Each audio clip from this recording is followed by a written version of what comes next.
ตากาลเตวาโมทันโต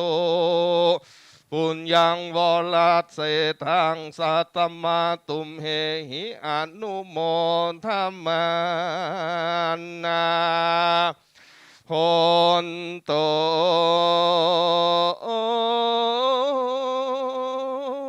เทวสังขโยฟังลาฟุงเทพเจ้าอันอยู่ด่านดาวเขตคงไข่ธรณีไก่อากวานไกลจากพนมแผ่นดินกลมทั่วทุกดาวคงเขตดาวด่านดงดีตามปากนามีตั้งหลายมวลหมู่อันตั้งอยู่พิมานสุนันตุจงฟังเสียงสานข้าจากเป่าประวันที่เก่าของตานตั้งเทวดาอันรักษาคันธสันดานแห่งสถาทายกะบุคาตั้งหลายจุผู้จุคน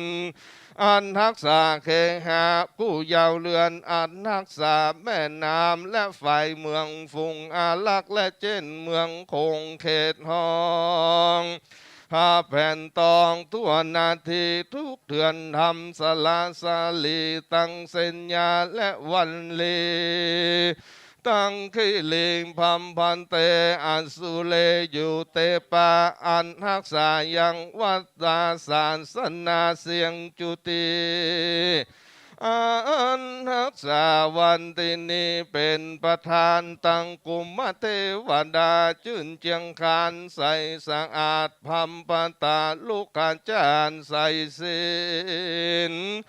วาลาหากับมณีเจียงจินเตเตจุงนอมนิวเนตอนุโมทนา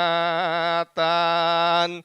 ตั้งอินตาพระผู้บานปราบส่องสวรรค์ฟ้าเฟืองตั้งเตาเจื่องกุลพรมจันตุโลกกลมตั้งสี่องค์คานต้นใจหันหาดหาวยมมารานเตาและกันทัปาอัสุลาอันสุลีตั้งยักขาและยักขีเตจะมีสะอาดตั้งกุมพันพระเรื่องฤทธีตั้งนางธรณีผู้จำบุญและจำบาปแห่งผู้รู้โอกาสกระทำบุญเป็นดังตนทะลงกุลเมื่อออกบวชกระทำเบียนทุกกิริยาลวดได้ถึงสัมปัญญูถึงผ่านแผ่วได้ขึ้นนั่งเหนือแตนแก้วผ่านพายองพยามานปองห้างหมู่ว่าจะมามางเต้นแก้วลู่จึงเอายามนั้นพระพุทธาก็มีใจเบามันเตียงก่อนละนึกเสียงถึงปาละมีกูลอันตนได้กระทำบุญสร้างบ่อาจอ้างคันนายกมือขวาหันทบาทเยียจิลวาสัญญาแผ่นพระสุดาอันนากว้างใหญ่ล้วนกำเป็ดได้ตันตีก็มาเป็นนางธรณีตนองค์อาจกองหูดโวยโหมเก่าฟาดไปลงมาเป็นอุทากงท่วมถาดหมู่มันลายผ้ากระจัดกระจายนางก็จังไม่จำไม่เมียดมันน้อมนิ้วเนตรอนุโมทนาซึ่งวรคิยาตานแห่งเจ้าเก่าปรมุลาศรัทธาเป็นจริงจงนำเอาชื่อใจหญิงแห่งผู้ค้าเมื่อถวายแก่พญาอินตาเจ้าฟ้าว่าวันนี้สถาผู้ค้าทั้งหลายจากได้น้อมนาหือตานในกาลวันนี้ยามนี้เตียงแต่ดินลีโยสันนิเสโนวัลลัมโพธิมุเลมลังสันเสนังมหันติวิจัยโยสัมโพธิมากันจริงอนันตัญญโนโลกุตโมตังปนามามิพุทธังตังปนามามิธัมมังตังปนามามิสังฆังโยนสมบังคาวาอันว่าพระพุทธเจ้าเลิศองค์ใดสันนิสิโน อันใดสันติดแล้วบัลลังก์เกเหนือเต้นแก้ววิเศษสันดีลิพลา30 ปารมีภาภัยฟุงหมู่มาเลโอกาสเสฟุงพิโรธ600 โยชน์ตัวดินแดนมลวิจัยโยได้ตลัดทองพญาแก้วสัพพัญโยพระพันแผ่วมักกะยานในโลกนี้ไม่มีผู้ใดจักอาจปุ้นปานฝูงหมู่มานบ่มาไกลใดผู้ขานกกับไว้วันตาสวากขาโตภควตาธัมโมธรรมวรธาตุทรงสะอาดยิ่งอุรานมีมรรคนิพพานจำเดินแล้วสุขเสวยสุปฏิปันโนภะคะวะโตสาวกสังโฆอันว่าประสงค์อันวิเศษอัคละวรเยติจมเจย8 พระองค์เลยฉลมเป็นลูกเต่ายอดแย้มชินันนางวรสิทธิถึงโดยดีสัทธิสาสังฆาคือนามังเหตุนี้และผู้คาไว้บสังกายังพระรัตนายิ่งโยศบำบัดโตถึงเนลปานวิเทขอลุลาบใดดังใจจงติรัตนตรัย3 องค์ผ่านแผ่ว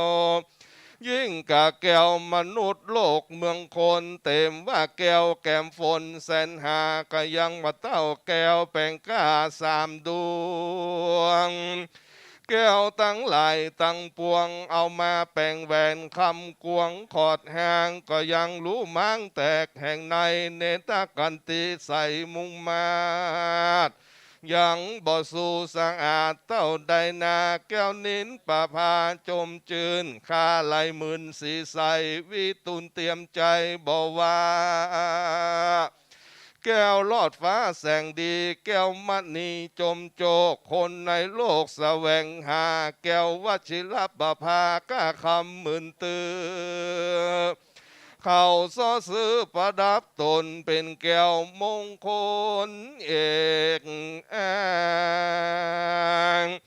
มรกตสว่างเขียวสีมนินดีดำปอดนินพังตบยอดแสงเดืองมองมุงเมืองกำแก่วิตุนน้ำเพิงแต่เหลืองใสยังบ่เรืองไรสะอาดเหมือนรัตนมณีจาดแสงดี3 ดวงมีผ่านแผ่วต้านเรียกแล้วแก้ว3 ประการจื่นเจียงคานบ่อเศร้าผู้ขานบเก่านอกุลนั้นจุงจักมีด้วยสมณะสันตาและมูลสัทธาผู้ข้าตั้งหลายได้ฮือตานในกาลบัดนี้อริยสัมปุริสาเจ้าตั้งหลายปางก่อนฮือตานแล้วปุณณะเมื่อไปลุนได้เสพสร้างเสวยยังพละอานิสงส์กว้างขวางในเมืองฟ้าเมืองคนและมีพระนิพพานเจ้าเป็นที่แล้วมีด้วยประการสันใดก็ดีวัดนี้ขอฮือสมณะสัทธามุลาสัทธาผู้ข้าตั้งหลายได้เสพสร้างเสวยยังพละอานิสงส์กว้างขวางในเมืองฟ้าเมืองคนมีนิพพานเป็นที่แล้วปั้มเป็นดังทำนองกองแห่งอริยสัพปุริสะเจ้าตั้งหลายฝูงล่วงแล้วเป็นมาในติฆากาละเมื่อก่อนนั้นจุงจุเยื่องจุปการจุผู้จุคนเที่ยงแต่ดินเลโดยเต่นจากกุลาสอนบุญคุณตานเยื่องนี้แต่มีมากสายขอจูงได้อาจหักษายังศรัทธาสมณะสัทธาผู้ข้าตั้งหลายตั้งไปในและไปนอกจุใหญ่น้อยยิ่งใจหน้าบุญตั้งหลายตุกจาดข ขอบุญอย่างนี้อาจเตรียมตนในเมืองฟ้าเมืองคนและขอนำบุญเข้าสู่เนรปานยามเมื่อได้เกิดในวัฏสงสารขออย่าได้มีทุกข์ผ่านยากไร้ขอได้เป็น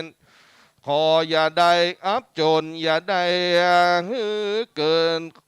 ได้เกิดมาเป็นคนผู้มีมุนมังขอได้เกิดเป็นผู้ล้างยามเมื่อได้เตียวสงสารขอได้มียวดยานจังมามีตั้งพื้นแผ่นผ้าเครื่องครัวทะลงมีตั้งเงินคำเต็มถงบ่งูขาดขอนามบุญอยู่ตั้งเลี้ยงอาจเตตานยามเมื่อเกิดในวัฏสงสารขออย่ามีพญาตขอฮือหน้าบุญเยื่องนี้อาจตามรักษาฮือได้อยู่สุขติขมันนาไปใจจุปีจุเดือนจุวันจุยามดังอ่านจุงมีอายุมันตีคาลอยสาวว่าสามานเตียงขออย่าได้เงียงได้ไงไปมาสุขังสุขาจุงมีแก่สมณะศรัทธาและมูลศรัทธาผู้ค้าทั้งหลายและคณะสัทธาทายกะอุปธรรมกตานทั้งหลายตั้งไปในและไปนอกผู้ใหญ่น้อยใจยิงจุงดังกรรมขันอิงอันขาดได้โอกาสไว้จุงเฮือใดจุตนจุองค์จุผู้จุคนภาระกุศลราบุญตานตั้งหลายมวลฝูงนี้มีมากกว้างมูลศรัทธาผู้ค้าตั้งหลายว่าการสร้างและได้ฮือตานเกิดมาในวัฏสงสารรูปลาจุงได้อยู่สุขเจยบานเข้าของสัมปติหลายประการมีมากอย่าทุกข์ยากเกืองขีคือได้เกิดที่ดีเป็นสัพปุริจาตศีลห้าศีลแปดอย่าได้ขาดเสียตนคือได้พ้นจากกังวลคำเจ้าอย่าทุกข์โศกเศร้าโศกาอย่าได้มีโลคาเมื่อยคายเพื่อผู้ข้าตั้งหลายได้ไปเกิดในที่ประเสริฐมีแก้วเจ้าทั้งสามประการคือมีใจเจยบานพองแผ้วมีใจยังเชื่อแล้วในคุณแก้วสามประการอย่าได้มีมารมากวนกาวไปเอาหมู่ปลาเป็นเปื้อนทลาบยังหม่อมเมียนเข้าสู่นิพพานขอได้พบผ่านภาษีอ่านคือภาษีอริยเมตไตรเจ้าตนประเสริฐอันจังมาเกิดในไปหน้าในแต่ดินเลจะก่อถวายพระกุศลบุญเยื่องนี้สายภายแผ่ได้ลอดหักษาทุกเทพเท้าหมู่เทพายังพระวิหารและหอลงอันทักษาพุทธวาสตั้งพระบนพระบาทเตติยาธาตุตัวตั้งคงไม้สลีมหาโพธิ์อุโบสถทุองค์เจ็ดจำนงถูกเมื่อบอกใครคาอันทักษาสันทานตัวกายาแห่งภูคาตุยำเรืองบุญนี้นามีมากจะขอฝากตั้งเสื้อบ้านและเช่นเมืองอันทักษาแม่น้ำและฝ่ายเมืองพระแผ่นพื้นรอดตั้งมวลอากาศกว้างโกกิตาโกติสังขยาฟุ้งอันอยู่ไกลและอยู่ไกลในต้นไม้จุลูกขามียศศักดิ์ต่างๆนานาเยอะเหยียบย่องห้องยองพิมานเท่าจาตุโลกบาลตั้งสี่องค์คานต้นติบเตศในหนังสือเมียดหมายตาลตั้งยมพิบาลและสี่กุตอำมาตย์มีอำนาจหักเสงสา บุญนี่นามีมาขอฝากลอดตาวัดติงสาถึงแก่พญาอินตาตุนเอกอางเป็นเจ้าจ้างปราบส่องสวรรค์ตั้งยักษ์และกลุ่มพันคันพามาตอามนุษย์ชาติวิชาธรในสมุทรสาครไปตามไตลอดอเวจีสัพพคุดนักนามนาคีตั้งนางธรณีจำจันมันรักกิโนตั้งเทพาและยะโขฟุงเป็นบ่าวแก้วปริสาจูงได้เสวยสุขมากนันนาจูช่วยกรรมเตื่อมสมปานทุกสวรรค์จุพิมานทราบลอดจันสุทิตาพระเมตไตรโนโพธาเป็นเจื่องเจ้าสัมปัญญูบุญกำจูอยากโศกเศร้าแผ่ลอดใดอยู่สุขสบายแควดกฎหมายพี่น้องผู้หมู่พันธวงศ์โดยอานิสงส์ภัยแผ่ฮือขอจุงได้ลอดรักษายังปิตามันดาปุญญาเชื้อหมู่ตานายต่างมิตรสหายฟุงเอาอาตั้งครูบาและอาจารย์ศิษย์โยมอยู่พร้อมโดยลูกหลานแผ่ลอดเสียงจุยิงโคนฝูงอันตายแล้วรับลวงเข้าสู่ห่วงอบายหลอนบาปร้ายเกิดตามตนได้เสวยผลอเนกอันนานเห็นแห่ลอดขึ้นเมืองสวรรค์หลอนฟงได้ถึงนามบุญหากเติงตานได้เมื่อเกิดจันฟ้าสุขสวัสดีขอหน้าบุญอย่างนี้ไปแถมสลียิ่งกว่าเก่าได้ลอยเต้าและพันที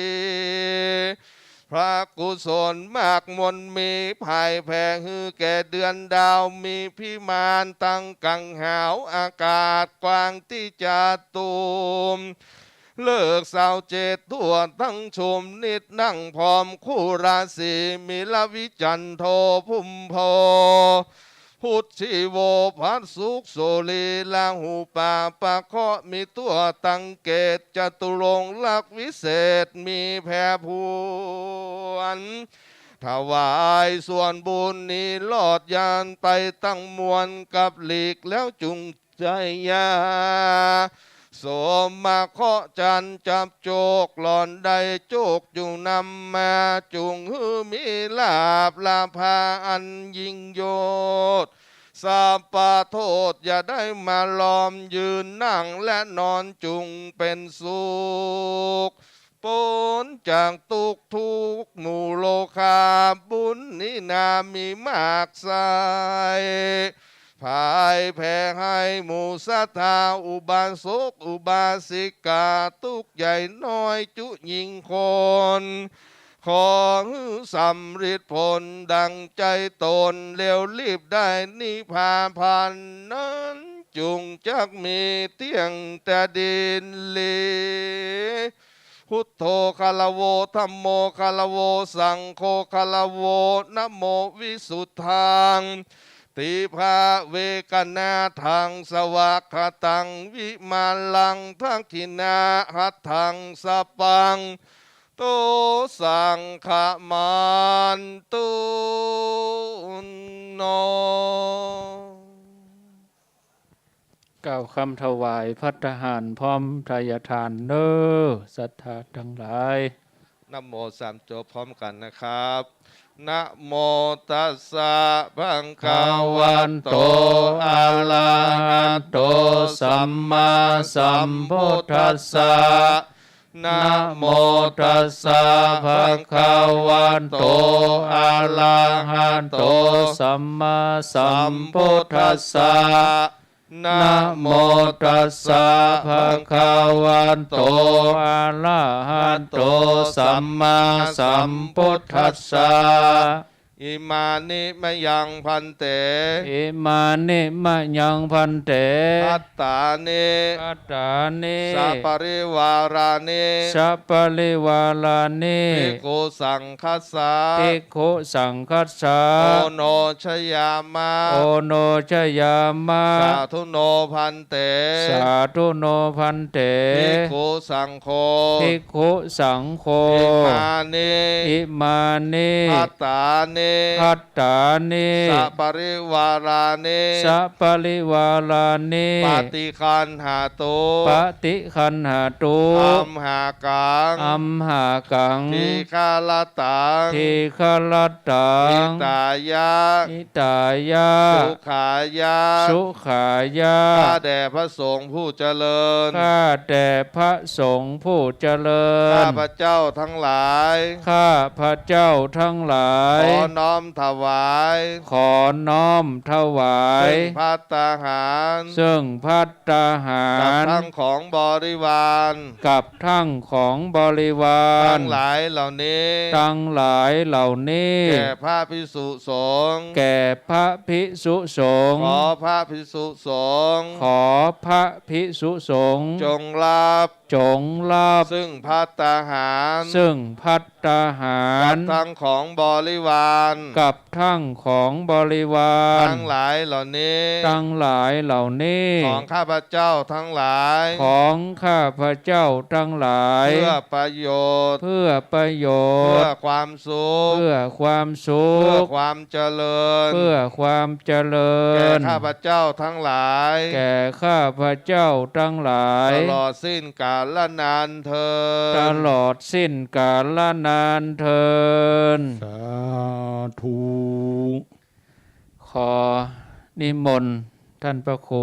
ชลทานพิทักษ์ได้ประเคนกันพระพุทธครับขอนิมนต์ท่านพระครูกัลยาณปราโมทย์ครับได้ประเคนหลวงพ่อพระครูสาธุกิจจนันท์จากนั้นตามลำดับนะครับนิมนต์ท่านพระอาจารย์สุพจน์วัดห้องก่อม่วงตำบลมะเขือแจ้อำเภอเมืองจังหวัดลำพูนเจริญพรเชิญนางสาวสุทินศรีตระกูลตัวแทนของแม่นวลแซ่ยีได้ประเคนเจริญพรเชิญนางจุรีปาปวนนางสุพันนีธนโนขอเจริญพรถึง3ท่านจากนั้นขอเจริญพรพ่อกำนันสุทินสุรินตะได้เข้าประเคนเรือแถม2ท่านเจริญพรพ่อหลวงทรงอินตาเปียอาจารย์กิจพัฒน์กันทิยะเจริญพรเจิญร้อยตำรวจเอกสุทัศน์อินตาเปียเจริญพร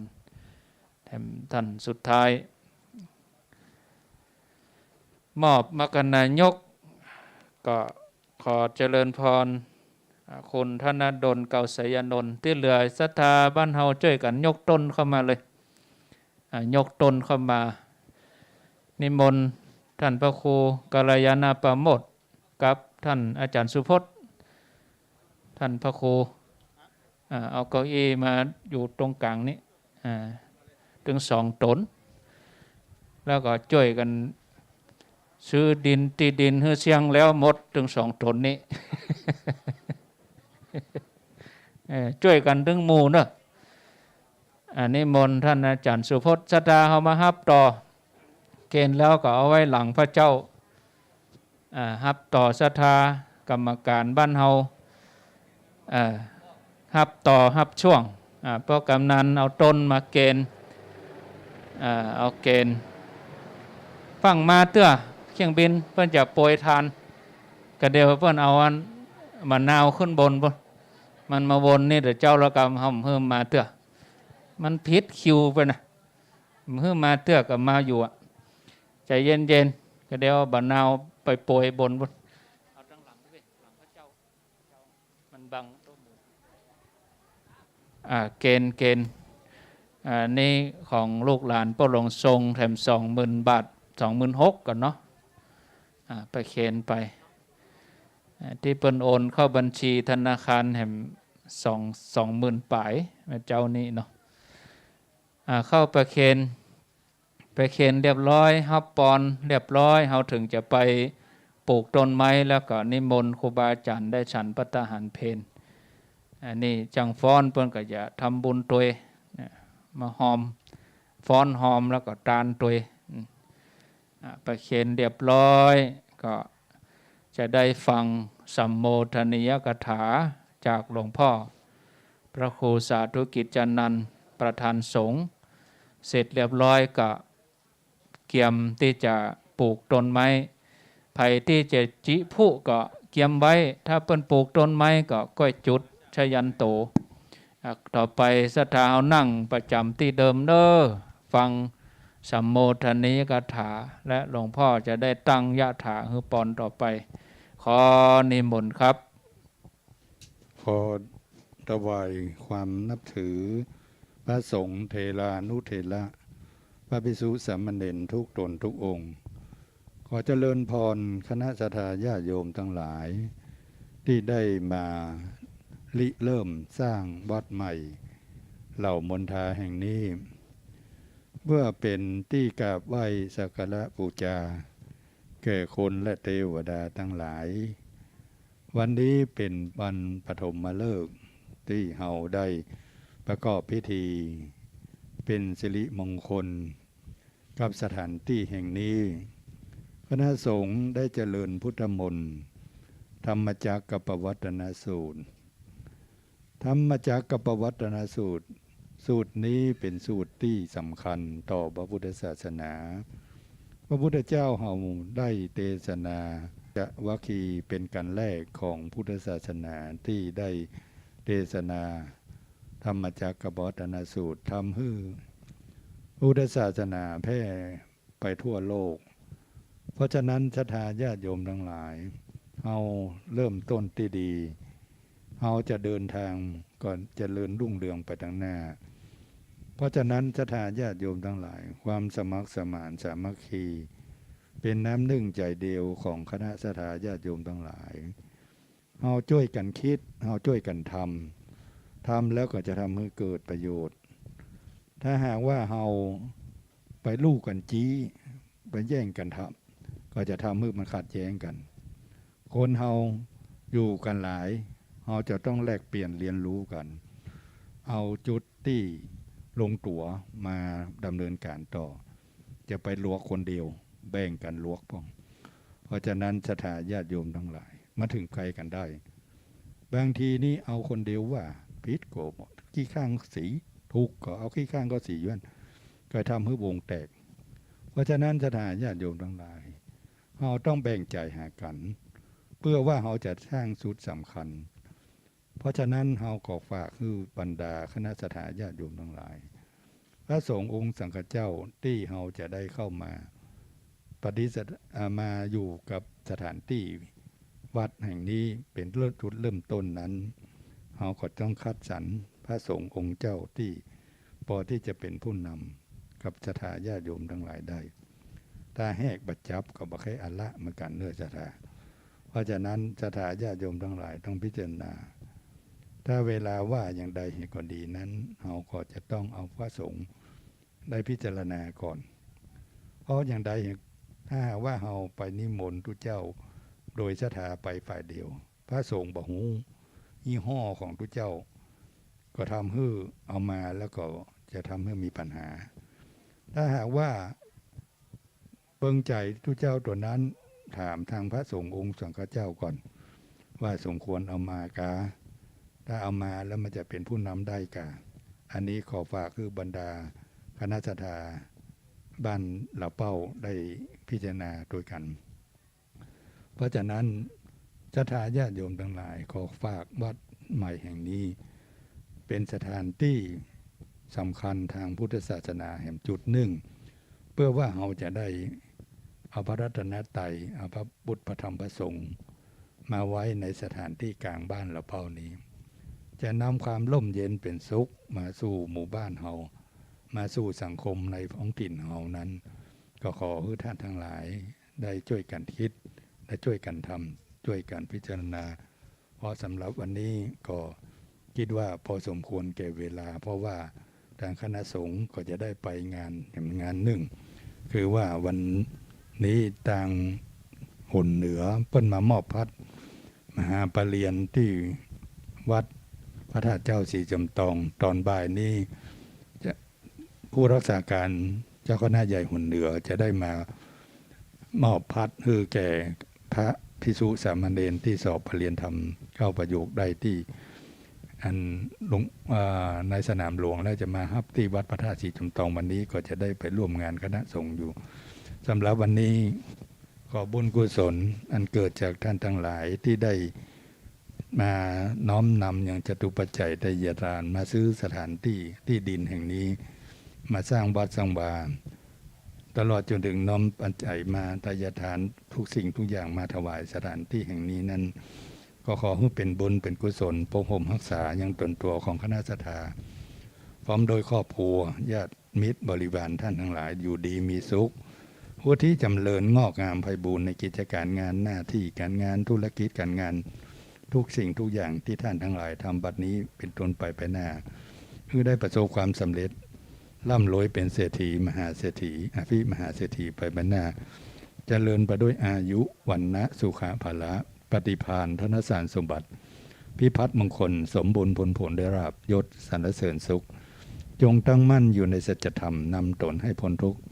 ประสบสุขอันไพบูรณ์คือมรรคผลพระนิพพานเหมือนกันทุกคนทุกขั้นด้วยเถิดต่อไปตั้งใจกรวดน้ำละปอนยะถาวะลิวหาปุลาปาลิปุเรนติสาคลังเอวเมวะอิโตตินังเปตานังอุปกปติอิจิตังปฏิตังตุมหังกิปะเมวะสมิสตุสัพเพปุเรนตุสังกปาจันโทปนะละโสยะถามะนิโสติละโสยะถาวิวาชันตุสัพพะโลกวินาศมาเตภวะตุวันทาละโยสุขีทีกายุโกภวะสามดิโยวิวาชันตุสัพโลกวินาศตุมังอันทวนตะลายโยสุขีคายุโกภวะสัพเพติโยวาจันตุสัพพะโลกวินาศตุมาเตภวันตุลายโยสุขีทีคายุโกอภิวาทนาสิเลเนจังมุทธาปะยิโนจัตตาโล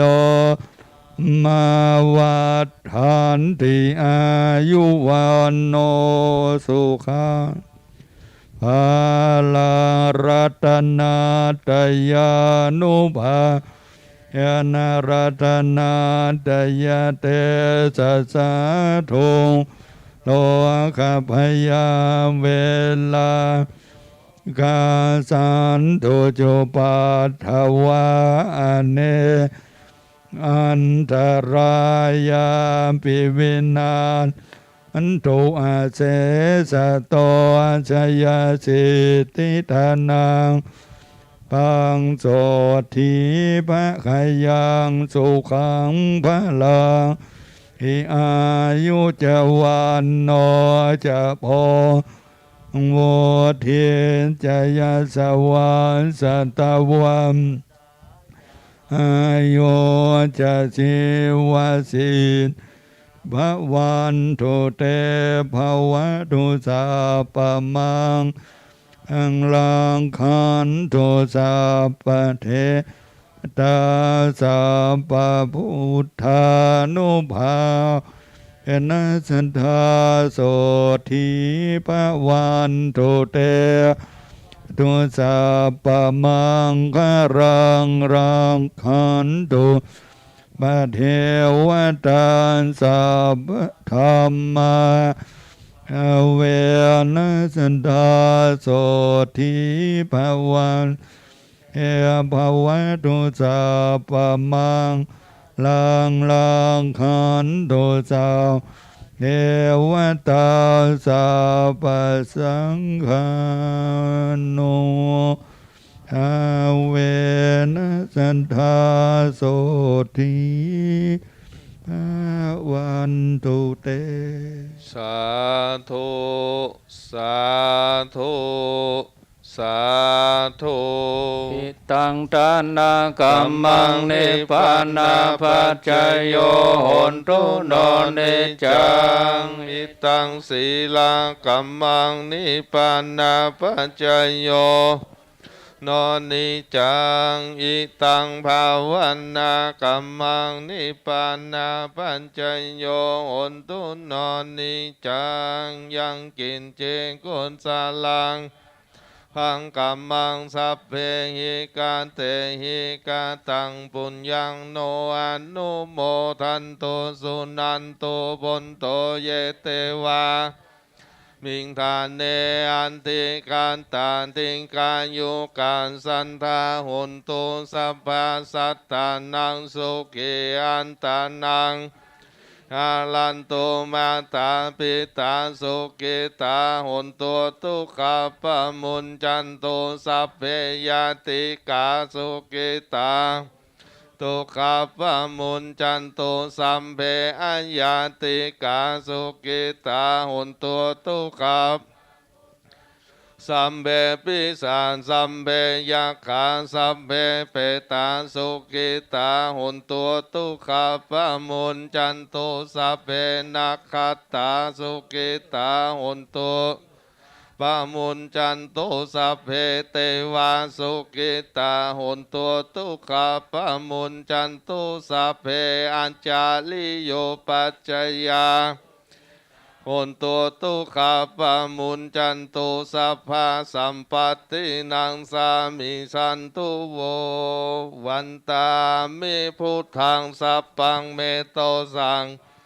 ฆาเมพันเตวันตามิธัมมังสัพพังเมโตสังฆามันทาเมพันเตวันตามิสังฆังสัพพังขามมันทาเมพันเตวันตามิคัลลูอุปชาญจาลิเยสัพพังเมโตสังฆามันทาเมพันเตวันตามิกัมมทานังสัพพังขามมันทาเมพันเตวันตามิอาลัมเมปัตตาสีมายังสัพพังเมโตสังฆามันทาเมพันเตวันตามิเจติยังสัพพังสัพพะสุปฏิทิตันชะเลลันตันตุมหาโพเทงพุทธาลุปังสักกาลังสัตตานาคาโลเกเทวาพระมโลเกชัมพูทิเปลังกาทิเป็นจะเลลันตาตุโยตาตุโยอัลละหันตาตาตุโยเจติยัง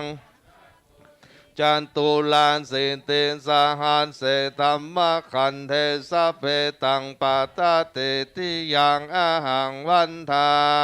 มิสัพพะโส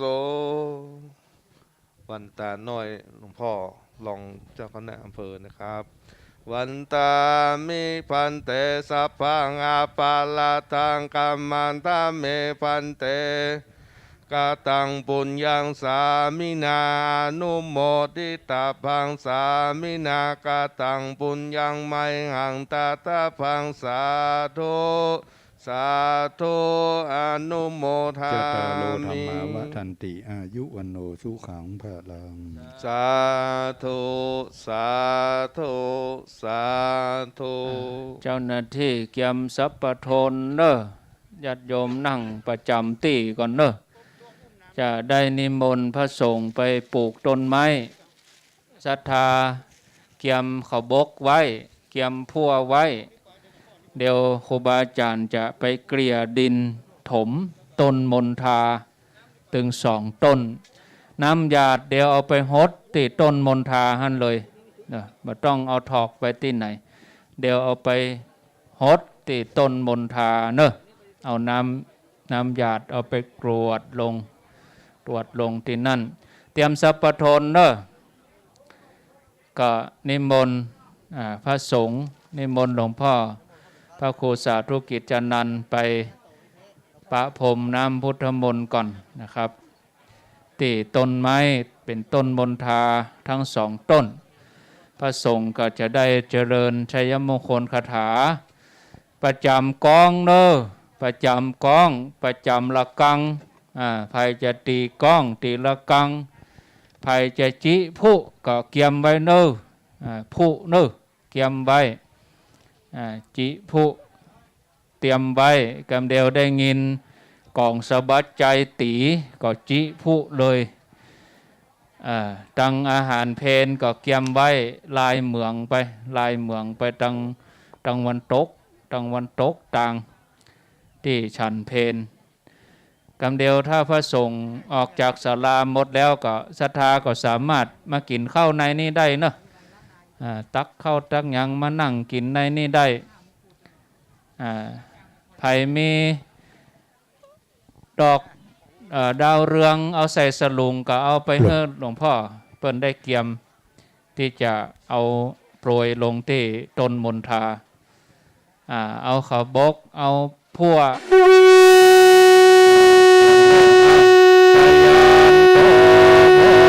ทิยา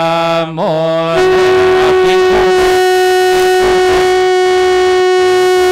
ตาโน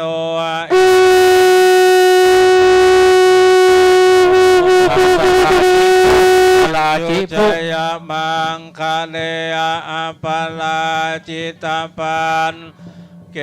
สีเสปทาวิปุคาเนอภิเสเกสาภาปุณนางอา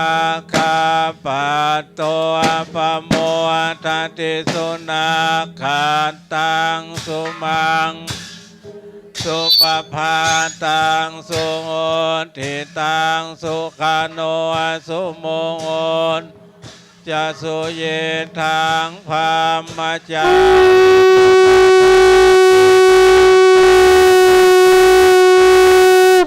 จากา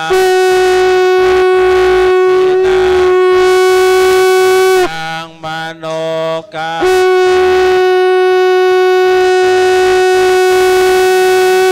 ปัตตากินานิกาตวาลพันตาเทปัทธาคิเนสาธุนิมนต์พระฉันพระทหารเพนครับที่ลายเหมืองตะวันตกก็ศรัทธาได้รับประทานอาหารตามอัธยาศัยเนอเอาน้ำไปหดต้นมณฑาเฮือดอกในวัดสานี่อีเนเฮือได้หั่นดอกในวัดสานี่เอาน้ำไปหดถึง2 ต้นเฮือได้หั่นดอกในวัดสานี่ว่าเฮือได้หั่นดอกเฮือออกดอกในกลางวัดสานี่เนอเอาน้ำหยาดไปหดที่ต้นไม้เวลามาทำบุญกินตาลตลอดก็เอาน้ำหยาดไปหดต้นนี้อันเนี้ยต้นมณฑาตึงซ้ายตึงขวาหดตึงทางซ้ายหดตึงทางขวาเนอะกำเดียวก็นิมนต์ท่านมหาท่านตุลุงไปฉันเพลตังเอาเดินไปฉันเพลก่อนเดี๋ยวมันตันการบัดตันไอ้รัดทำหน้าที่ไอ้รัดตานุทำหน้าที่ไป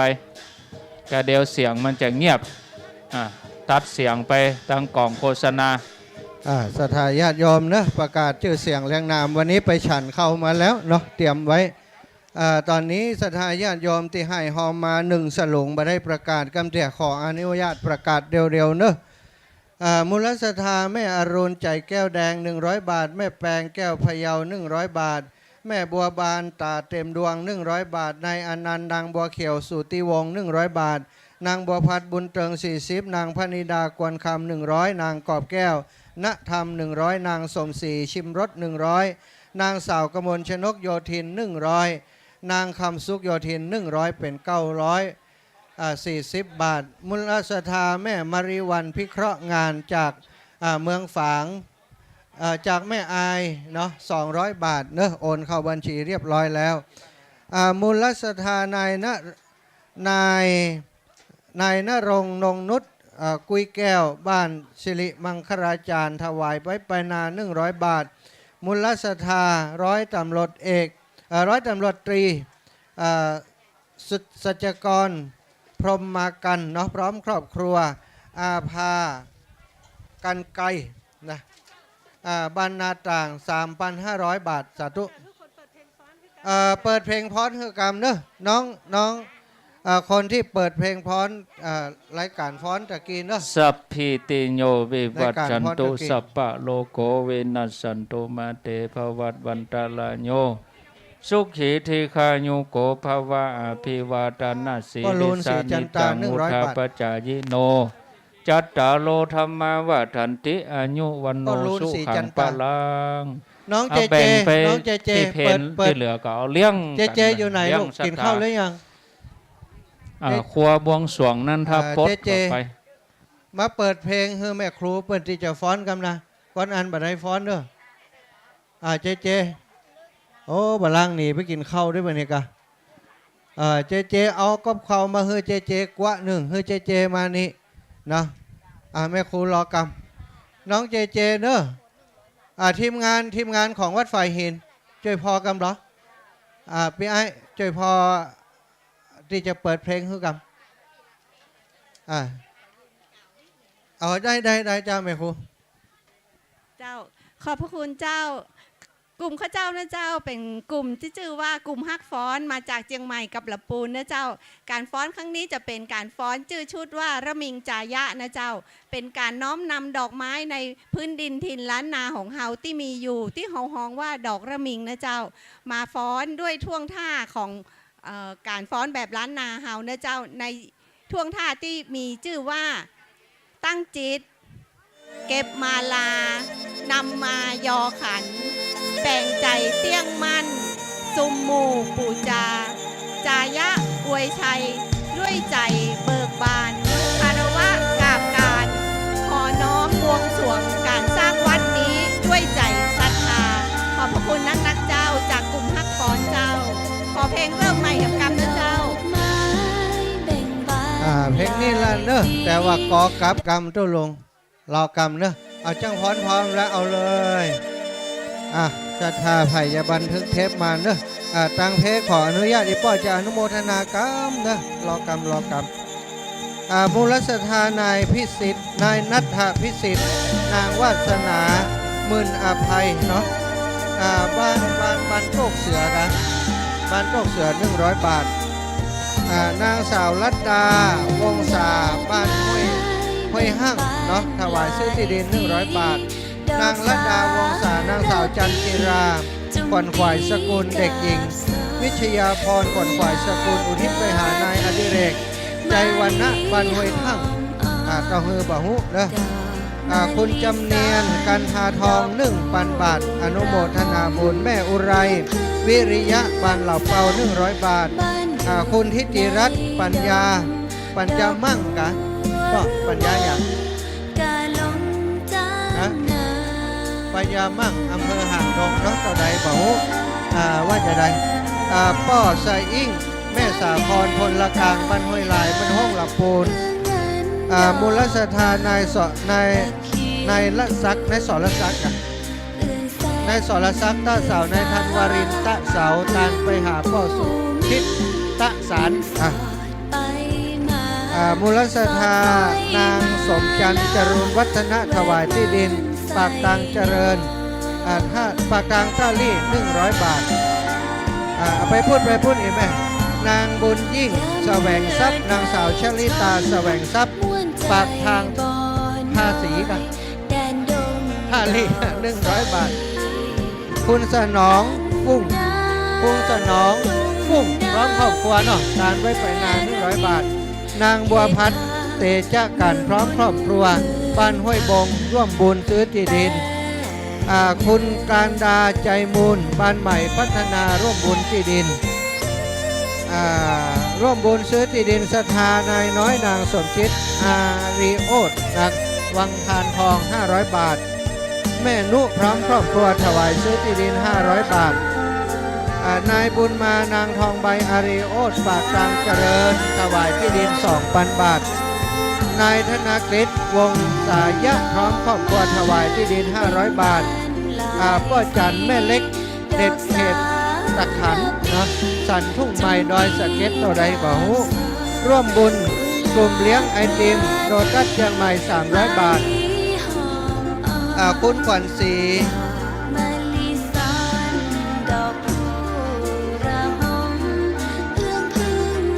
รถหมายเลขทะเบียนงองูดอเด็ก8079เชียงใหม่เนอะงองูดอเด็ก8079เชียงใหม่ช่วยขยับรถน้อยรถทางในเพื่อนจะออกHonda Civic เนาะนะนามสกุลขวัญศรีตาคุมะเนาะนางดาหนองแก้วบ้านอย่างนะนางดาหนองแก้วล่ะอ๋อหนองลง100 บาทก็โอ้เขียนตัวหนังสือทรมานคนอ่านก็ต้องโอ้จังคอนเมื่อกี้นะเขาใส่ทางไหนยิบมันทำหน่อยนายขวัญใจนางใหญ่ทัดทาซื้อที่ดินถวายเจ้ากรรมนายเวร100 บาท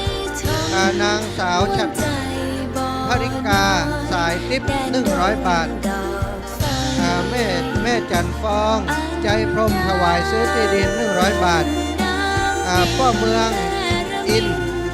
งามบ้านเหล่าเป้า60 บาทแม่รวยปัญญาบ้านห้วยทั้งเนาะถวายซื้อที่ดิน200 บาทอันนั้นเอาใส่ไปก่อนในกล่องจะได้เขียนอยู่นายธีรปัญโยบ้านหัวขวาง20 บาทแม่บุญเพ็งปัญโยบ้านหัวขวางแห่ม20 บาทนางอันทิมาหรดะบ้านหัวขวางแห่ม20 บาทมูลสถาพ่อจันแม่สีกันทาบ้านสันหิน100 บาทมูลสถาร้อยตำรวจโทสุจิตจุมปาจันอุทิศส่วนบุญกุศลให้แม่ทัศนีจุมปาจัน1,000 บาทเอาซองได้เลยอีแม่นายสมพงษ์นะยุทธแก้วพร้อมครอบครัวบานสิริมังคลาจารย์แห่ง50 บาทมูลสถาแม่สุภาสิริตอนใจต้นแห่นหลวงต้นฮือบะฮุเนาะทำบุญร่วมวัดใหม่เหล่ามนทาพันเอกพันเอกก็ว่าพระอาจารย์บะฮุนะธนิตสุเกียงกิจเจริญ91 18ดอยหล่อโชคเสือดอยหล่อเชียงใหม่500 บาทเนอะอ๋อนี่แม่สุภาเนาะสิริตอนใจ300 บาทเอากระเป๋าใส่เลยว่าที่100 ตรีสุรพงศ์กับวังนายกองค์การบริหารส่วนตำบลดอยหล่อตำบลบ่าหุเดี๋ยวก่อยพอเนอะอาจารย์มานพนางอัมพรศรีสุวรรณร่วมบุญวัดใหม่ 1,000 บาทมูลศรัทธานายประสิทธิ์นางยุพินทิพย์แก้วพร้อมครอบครัว 2,000 บาทมูลศรัทธานางสาวประภัยศรีทิพย์แก้วถวายที่ดิน 3,000 บาทมูลศรัทธาพระครูสิริพระครูสถิตสารคุณพร้อมคณะศรัทธาหนองผาข่าวร่วมบุญมาเต้าเฮอบ่าหุนะมูลศรัทธาศรัทธาโทกมื้อ400 บาทมูลศรัทธาแม่จันฟองเกี่ยวแก้วพร้อมลูกหลานเพชรอินทรีย์ทานสปอร์ตจำกัดเขมรัฐทานสปอร์ตจำกัดเดี๋ยวจะนับพอนะตอนนี้บ่าหุเต้าใดมูลศรัทธานายวิชัยนางสมพรจันทมาบ้านสิริมังคลาจารย์300 บาทเอาที่เข้าง่ายๆก่อนปล่อมนั้นไว้ก่อนคุณชูศักดิ์วิจิตราลักษณานันท์เนาะ2,000 บาทมูลศรัทธานางสมพรนางธนพรคำเปงบ้านถวายร่วมบุญมาเต้าฮือบ่าหุนะมูลศรัทธาแม่เพ็ญสิริใจด้วงใจด้วงก็แบบใจบ่าหุแม่เฮ้ยบ้านสิริมังคลาจารย์ร่วมบุญมาแห่ม500 บาทมูลศรัทธาแม่บัวแก้วใจอินคำบ้านเจริญ40 บาทมูลศรัทธานายแสงนางกุ้ง500 บาทมูลศรัทธาแม่อัมพรจันชุ่มบ้านเจริญ60 บาทมูลศรัทธาแม่อ่อนคำหมื่นยองบ้านเหล่าเป่า100 บาทมูลศรัทธาป้ออินถาคำสมพร้อมครอบครัวถวายที่ดิน100 บาทศรัทธานายปรีชานางสาวณีมอบเรียนพร้อมครอบครัวถวายไว้เป็นนา100 บาท แม่อุยตาหมื่นคำยอง100 บาทนายอาวรนางพรพิไรจันแก้วพร้อมลูกหลานเหล่าเป้าเนอะจำนวนเงิน200 บาทมูลสถานากันนิกาเครือพนัสเครื่องพนัสพร้อมลูกหลานทุกคนปากกลางเจริญ400 บาทนายทองนางดวงดีพรหมมาจาบ้านหัวขว้างถวายไปหน้า20 บาทมูลสถานายนัทวุฒิพรหมมาจาถวายไปหน้าบ้านหัวขว้าง20 บาทบิยดาพรหมมาจาไปหน้าหัวขว้าง20 บาทมูลสถาทองดีนายทองนางทองดีพรหมมาจาถวายไปหน้าบ้านหัวขวาง20 บาทบุญอุดมเทียมวันพุทธวงศ์บ้านป่าซัก200 บาทนายสนิทนางปทุมพรปากกลางเจริญ100 บาทแม่สุธรรมจุลญาติร่วมบุญ50 บาทนางสาววรินทร์รัตน์ปัญญาอินถวายไปนา100 บาทนายจอมจันทร์ปัญญาอินพร้อมครอบครัวไปนาแห่งเต้าใดบ่ฮู้แม่คำมาสุนันทะพร้อมครอบครัว1,000 บาท1,000ก็1,000แม่แก้วลูนโอ้ปรบมือให้เปิ่นกำเน้อโอ้ขอบคุณเน้อแม่ครูตั้งหลายโอ้เปิ่นเต้าก็ว่านอนตะกี้เปิ่นนอนล่ะแม่แก้วลูนเรือนรักเราบ้านเจริญ100 บาทแม่คำแปงปทุมมาบ้านสันติฟ้าหลัง100 บาทนายธนาวัฒน์กันทวงนางสาวจิตดาพาใส่ภูถวายเพื่อพ่อเกิดแม่เกิดเจวัตตาเจ้ากรรมนายเวร200 บาทโอ้แล้วกันแม่เอาบัตรตันหันกำเนอะแม่ลาเจริญกุลถวายที่ดิน150 บาทเอาไว้ไปนาเนอะศรัทธาญาติโยมขอบคุณเนอะแม่ครูฟ้อนต่างหลายนายประสิทธิ์นางแสงวันปัญญาซื้อที่ดินไปนา100 บาท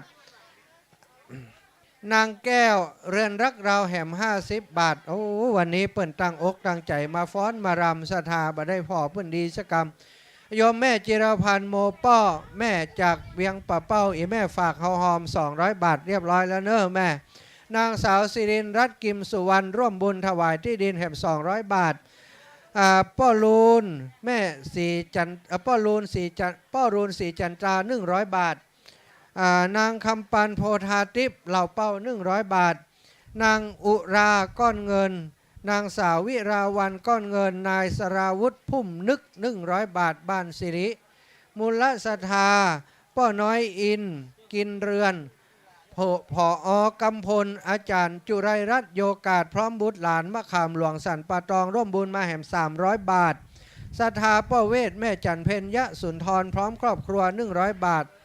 มูลศรัทธากฤษฎากรบุญตันนางสาวทิติมากันทิยะพร้อมครอบครัวปากตางเจริญ100 บาท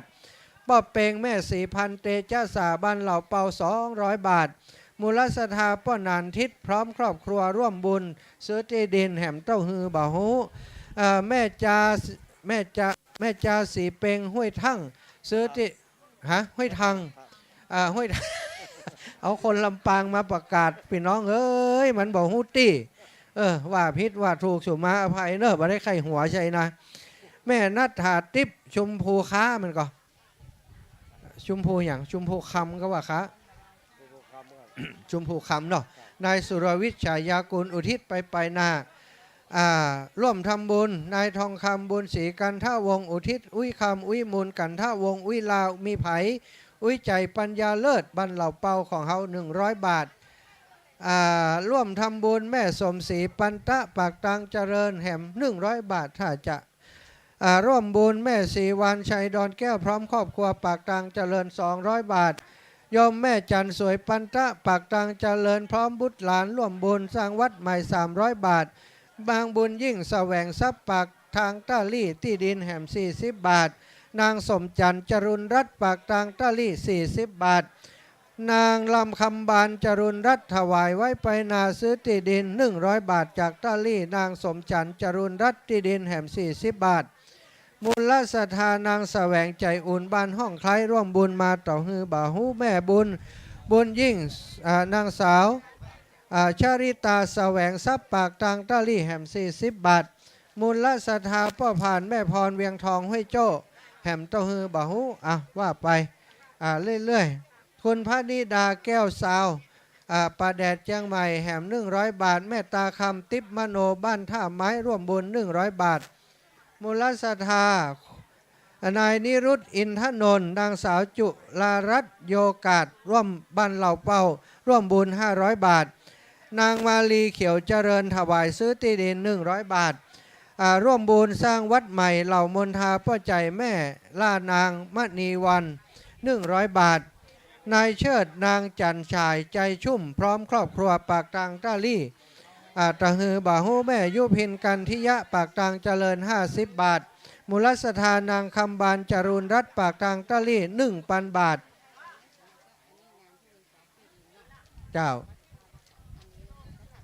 โอ้เจ้าภาพห้องน้ำอันนี้ถวายชุดใหญ่แห่งการอีป้อใส่ฮันก่อนเดี๋ยวเขาจะอ่านเป็นเรื่องเนอะขอบคุณอีป้อเนอะเอาอีป้อมาเลยก่อนก็ได้เอามาขออีป้อมาก่อนมูลสถานนายอานนท์นางพักกระป๋อพัดป่อนางพักบ้านสันหินอีป้อห่วมบุญมาแหม100 บาทเอาอีป้อใส่หิบละศรัทธาญาติโยมพี่น้องต่างหลายเนอะจะให้เจ้าหอบจดชื่อเสียงเรียงนามมากินข้าวกินปลาก่อนตอนนี้อาตมาภาพขออนุโมทนาในนามผู้บริจาคที่ดินวัดเหล่ามนทาบ้านเหล่าเป้าแม่ครูจะกลับแล้วกะเจ้าขอบคุณแม่ครูกับคณะจ้างฟ้อนทุกคนเนอะบัดได้อูจากันดีอีแม่วันนี้กินข้าวกินปลาก่อนเนอะท่านพระครูกัลยาณปราโมท117,500 บาทนายสมชายนางฟองจันทร์หล่อเนตร30,000 บาทนายภัยรัตน์นางสุภาพตานุ 20,000 บาทนายทรัพย์นางสุขคำเซ็ต10,000 บาทนายประเสริฐนางจันสมอดเชย10,000 บาทนายทิศนางเสาแก้วสุรินทร์10,000 บาทนายสังวรรค์นางนันทาตะเสา10,000 บาทพ่อหลวงทรงแม่หลวงสุแก้วอินตาเปีย10,000 บาทร้านโอสินปากตางสามัคคี 10,000 บาทนายบัญชานางดารณีคำหมื่นยอง 3,000 บาทอันอีลากินข้าวเห็นไหมเดี๋ยวจะไปได้กินไปกินข้าวให้ก่อนตุลุงอยากคนเดียวก็ได้เอาเข้ามาเฮืออันกรรมการเฮลันยิกกำเนอะไปได้กินข้าวแม่ปุ๊กปทุมทา 3,000 บาทสอบตเพียรศรีปทุมทา 10,000 บาทเพิ่นจะถวายที่ดินตั้งข้างแปลงห้องน้ำโดยเนอะสอบตอยู่ไหน ต่อมาจะไปพักในเพื่อนนะห้องน้ำก็มีรีสอร์ทก็มีนะ10,000 บาทสอบตรับทราบแม่วันใจยาเสาแม่วันใจยาเสาก็ไผ่แหมอันนี้บอกเขียนนะรายการที่13นี้บอกเขียนจำนวนเงินเนอะท่านอาจารย์ป้ออาจารย์ไผ่เขียนมานายวิโรจน์นางดีอินทนนท์ 2,000 บาทป้อทรตาจาย 2,000 บาทนางสาวเอี่ยมศรีตานุ 1,000 บาทป้อเขียวเรือนรักเรา 5,000 บาทป้อหลวงแก้วปาป่าศัก 3,000 บาทนายนิรันดร์นิรันดร์นางบานเย็นคำลา 1,000 บาทนางจันทากล่องคำมูล500 บาทป้อขายแม่ปทุมเมืองมูลห้องกอม่วง500 บาทนางพันนีตานุ500 บาทนางอัมพรนางกิ่งการอินตาเปีย 1,000 บาทนางสาวจันฟองจันจี 1,000 บาทร้อยตำรวจเอกสุทัศน์อินตาเปีย 2,000 บาทสามเณรไปเรียนหนังสือก็หามาว่าแม่บ้านพอกับเข้าเนอะที่พระสงฆ์องค์สังฆเจ้าฉันแล้วหรือยังตุลุงครูบาอาจารย์ฉันแล้วก็พอตอนนี้สามเณรไปเรียนหนังสือกำลังมาว่ะไปพูดเลยเนอะพระปีไปแล้วอีแม่ไปแล้วอีแม่เป็นห่วงลูกเนนกว่าบ่ได้ฉันไปแล้วมีแล้วแม่เรียบร้อยเจ้าภาพห้องน้ำเจ้าภาพต้นไม้วันนั้นโลพระอาจารย์เจ้าภาพต้นไม้วันนั้นมีที่ไหนแล้วเจ้าภาพห้องน้ำมีป้อกำนันสุทินแม่หลวงยุพินสุรินตะ1 ห้องน้องฟรีห้วยทัง2 ห้องแม่จันยศไทย1 ห้องแม่เลี้ยงเครือวันชัยนิเวศ1 ห้องป้อเสาแก้วธีรวิทยานุกูล1 ห้องนายอาทิตย์ตันแก้วตันก็ว่าตันแก้ว1 ห้องอาจารย์วิชิตนางรัตนากรธีรวิทยานุกูล1 ห้องห้องละ 5,000 บาทศรัทธามีเจ้าภาพแล้วคนละห้อง2 ห้องเนอะกับเข้าเน้นมาใหม่ตะกี้จัดแล้วก็แม่จัดปุ่นละ แม่บ้านทราบแล้วเนาะรับทราบแล้วจัดให้เพิ่นกำเนอะพี่เนนใหม่เนอะตั้งนี้เอาน้ำเย็นมาสักแก้วละอีแม่กาแฟก็ได้เนอะกาแฟเย็นถ้าไผ่มีเอามาเพื่อจิมศรัทธาพี่น้องญาติโยมตั้งหลายเนาะตอนนี้ศรัทธาที่อยู่ตั้งบ้านตั้งจองเปิ้นก็ฟังอยู่เปิ้นหอมมาจากตั้งบ้านตั้งจองก็มีเนอะพี่น้องหมู่เฮาหอมที่นี่ก็มีวันนี้เกือบล้านแล้วกะฮะ อันเหตุลั่นยิกไฟประชาสัมพันธ์ว่าเกือบล้านแล้วก็กระงอกหัวว่าโอ้ถ้าจะใกล้ล้านแล้วเนาะดิบดีได้ตานออกภาษานี่นะแม่จะบอกเฮ้ดิบดีออกภาษาจะได้จ่ายที่ดินไปเลยนะนี่นะโดกำลังแรงศรัทธาแรงกล้าได้นะคนละ5,000คนละ10,000นี่ปัจจัยย่อยๆนะสตังหาเขียมเนอะบัดเดี๋ยวนี้บ่มีตังกลับบ้านว่ามีตังกบาลเพราะเอาหอมแตนเปิ่นไปหมดแซ่ดประเดี๋ยวนี้เดี๋ยวจะจัดพระป่าส่งตู้กบาลเนอะ พระมหาสมชาติอยู่ลำปางวุ้นี่แม่มาจ่วยงานครูป่ะนักะวันนายจะมาจ่วยนี่ละเข้าวัษาก็จะมาเวียนกันมาจ่วยกันเอาเวียนกันมาตู้ก็จะอยู่สุนทรมุนีพุทธอธิษฐานพรรษาจะมีการมีงานเพื่อจะมาจ่วยเนาะอุทยานทำอันนั้นอยู่เจียงไฮ้รูปหล่อเสียงดีอยู่เจียงไฮ้บ่มาบ่ค่อยสบายคนขี้เลเสียงใสอยู่ลำปางเจ้าบริหารตัววันเดียวนี้ไผ่รับเกิบตัวเจ้าเอามาคืนเนอะเกิบป๊อบบริชุบนะยาการอิดกับอิดเกิบป๊อบบริชุบเนอะอย่าบอกเฮ้นี่ก็เดี๋ยวจัดพระป่าส่งตัวเจ้าลำปางกับบานกำอันประกาศตั้งนี้ศรัทธาพี่น้องตั้งบ้านไผ่จะหอมมาอีแม่โอนไปจ้างอาจารย์หอมฮือกรรมอีนะโอ้ไปมีอย่างใบสาวเต็มกระเป๋าหมดเสร็จแล้วประเดี๋ยวนี้กอบวัดกะขอบคุณเนอะศรัทธาพี่น้องตั้งหลายท่านมหากอบวัดกะนะกะกับวัดสีเจกับหูดีแต่อย่างพิษตึ้งบ่ได้เจนี่บ่อยากอยู่ใกล้หมอนี้สาธุอย่างอันนี้อย่างอีแม่อันนี้จังใดตานหาคนตายปั่นปอนเนาะมาพี่น้องปั่นปอนเนอะยังกินข้าวก่อนครับปอนใครกินข้าวมาได้ปอนได้ออกกะศรัทธาทั้งบ้านจะได้ร่วมบุญต่อยเนอะศรัทธาเจ้าครับตลุงในมนฮือในลักอูสกรรมครับดีกะมาเพ่ไปเดนมาเพ่มาทางเพ่เดี๋ยวก่อนเนอะเดี๋ยวจะปั่นปอนนี่ก่อนสาธุดีเหลียอาจารย์ในวันนี้ก็เป็นวันดีสลิสุปมังกละอันประเสริฐล้ำเลิศยิ่งกว่าวันและยามทั้งหลายมูลศรัทธาโยมแม่นวลแซ่หยีพร้อมกับลูกหลานครอบครัวจุผู้จุคนได้น้อมนำมาจตุปัจจัยทายธรรมไมโลมาแห่ม1 แพ็คเพื่อจะถวายเป็นตามซึ่งโยมแม่นวลแซ่หยีพร้อมกับลูกหลานนี้เพิ่นเป็นเจ้าของที่ดิน2 ผืนนี้ที่ถวายไว้แปลงวักเป็นว่าเปิ้นได้ให้หอมมาเป็นจำนวนเงินถ้าตีเป็นราคาก็5 ล้านบาทพร้อมกับศรัทธาพี่น้องบ้านปักตางบ้านเหล่าเป้าของเฮาจุผู้จุคนพี่น้องคาถาสาธุชนทุกที่ทุกแห่งร่วมเป็นเจ้าภาพเจ้าศรัทธาและวันนี้เปิ้นยังได้ทำมาถวายทานอุทิศไปให้ยังปอบปุกแม่สมนายเงินนางวันเพ็ญนายเสาปัญญาหลีบัดนี้ตนตัวแห่งผู้กาเป็นตัวแทนของครูบาอาจารย์ปฏิฆาหะรับเอาแล้วก็จักใดอำนวยโอใจเอาคุณพระพุทธคุณพระธรรมคุณพระสังฆเจ้าคุณสิ่งศักดิ์สิทธิ์ทั้งหลายคุณศีลคุณทานของท่านทั้งหลายของครูบาอาจารย์จงมาโฮมเกาเกษายมแม่นวลแซ่ยีพร้อมกับครอบครัวลูกหลานจุผู้จุคนให้ท่านเจ้ามีความสุขความเจริญพญานอปาได้กลากาดแก้วจากตนจากตัวจากนี้ไปหน้าให้ท่านเจริญลูกหลานไปโดยอายุวันนาสุขภาละปฏิภาณธนสารสมบัติจุยังจุปการยะถาวารีวหาชยสิทธิอภิวาทนาสีริสานิจังวุธาปจายโนจัตตารโรธรรมาวัฏันติอายุวโนสุขังปะลังดีใจอีแมนเด้อไปขว่างกันนะถวายที่แล้วมาอยู่นี่ประจำเนอะ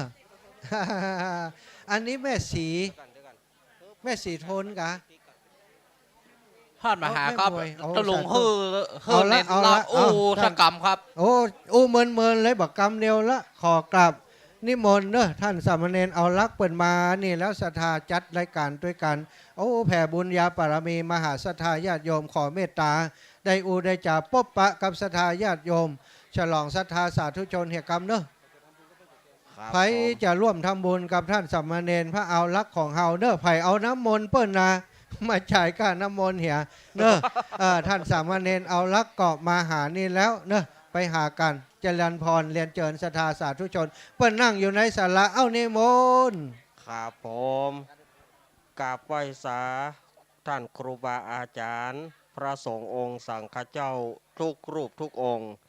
ขอกราบไหว้สาหลวงลุงชัยวัฒนาคเสโน ขอกราบไหว้สาท่านอาจารย์ท่านมหาสมชาติชาตะปัญโยวันนี้ก็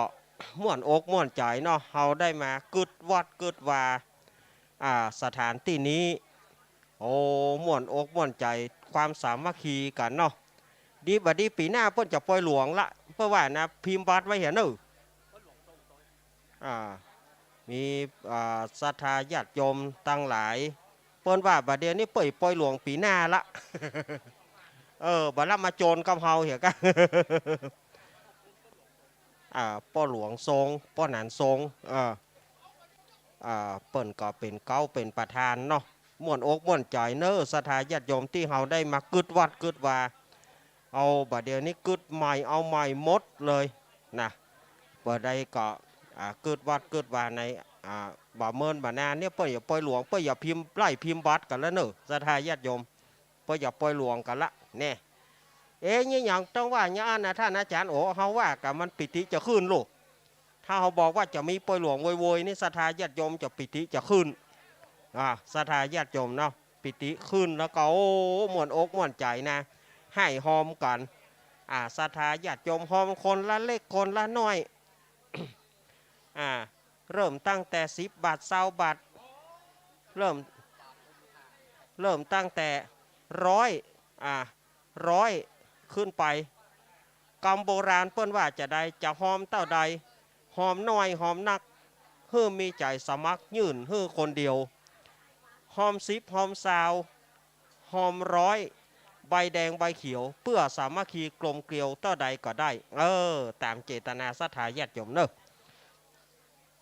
ตามเจตนาของศรัทธาญาติโยมที่จะห่วมกินห่วมทานคนละเล็กคนละน้อยศรัทธาญาติโยมก็เอาเฮาจะมากึดวัดกึดวากันบ่เมินบ่นานนี่เฮาก็ในภาษานี่เฮาจะได้มีโอกาสได้ทำบุญอาบน้ำฟังธรรมกันแล้วบัดเดี๋ยวเปิ้นคลายล็อกแล้วลูกเปิ้นคลายล็อกละศรัทธาญาติโยมเปิ้นคลายล็อกเปิ้นก็จะมีโอกาสได้อาบน้ำฟังธรรมกันเนี่ยเฮาก็จะได้มาเวียนฟังธรรมวัดใหม่กันฮือม่วนอกม่วนใจกันเนาะ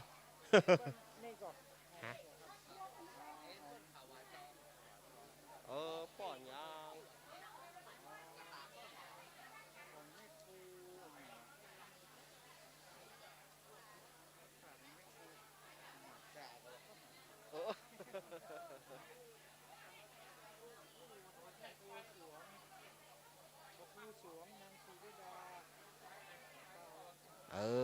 เปิ้น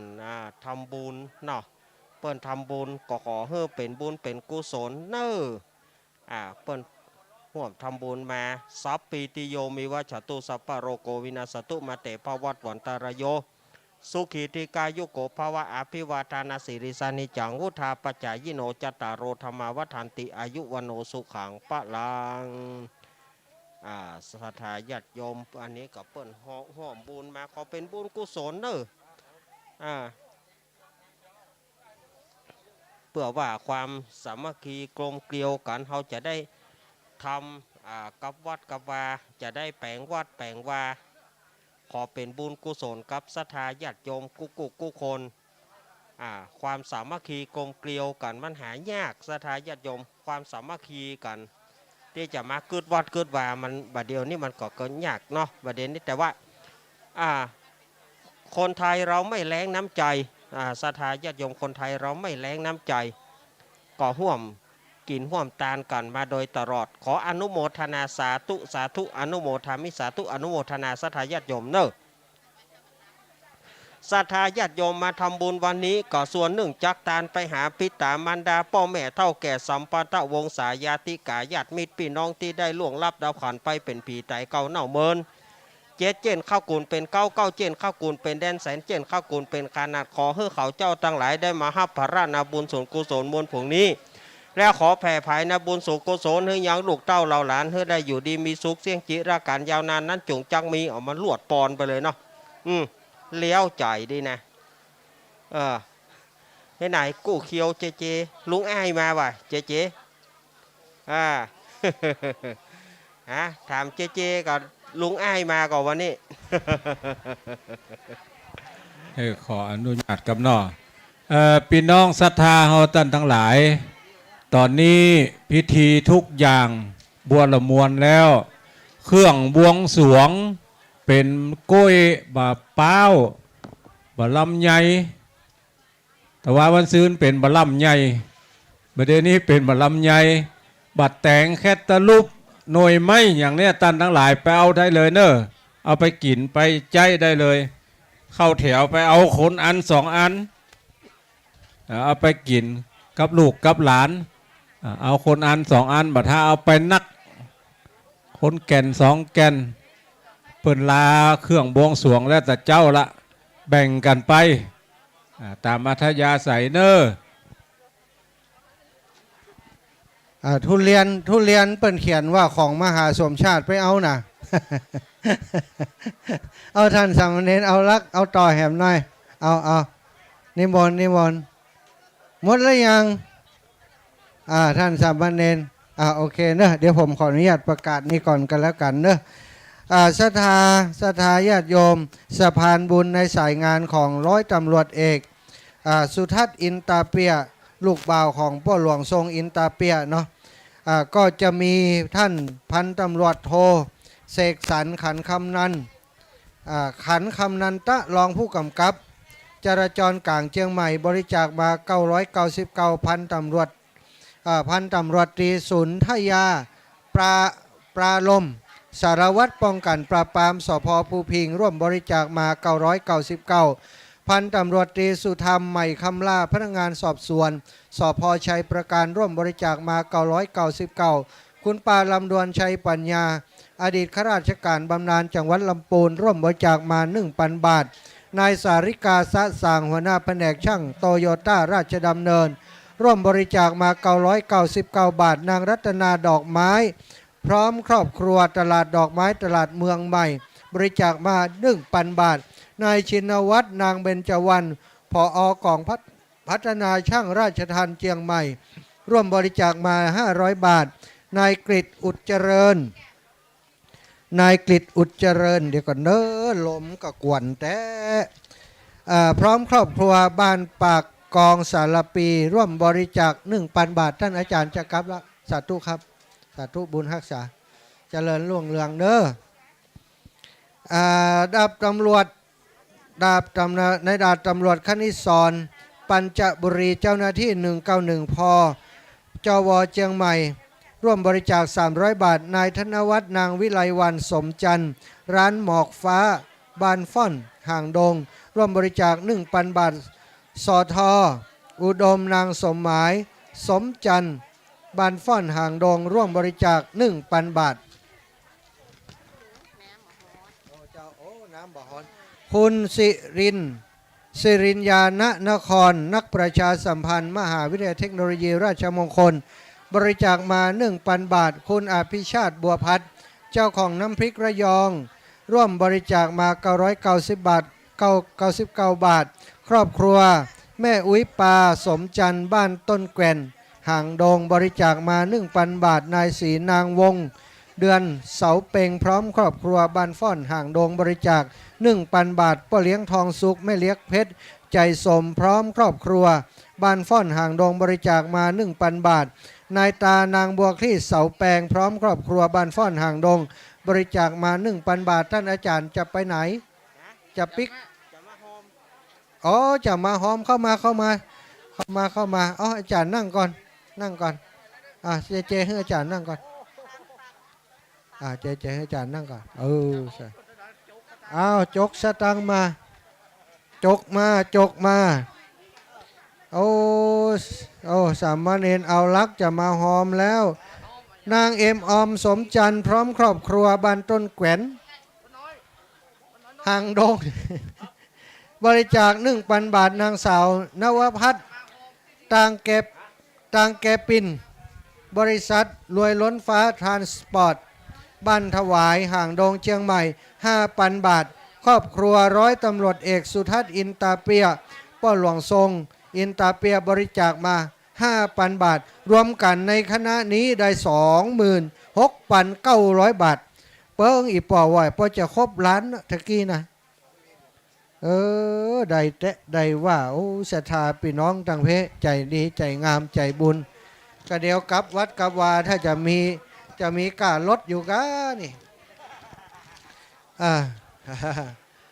นำผู้บริจาคซื้อที่ดินเพิ่มเติมนี้แล้วละรถตะกี้แล้ว1 รอบแล้วรู้นี่แล้วละห้องน้ำแล้วห้องน้ำแล้วละแล้วก็ต้นไม้วันนั้นรถอยู่ไหนล่ะ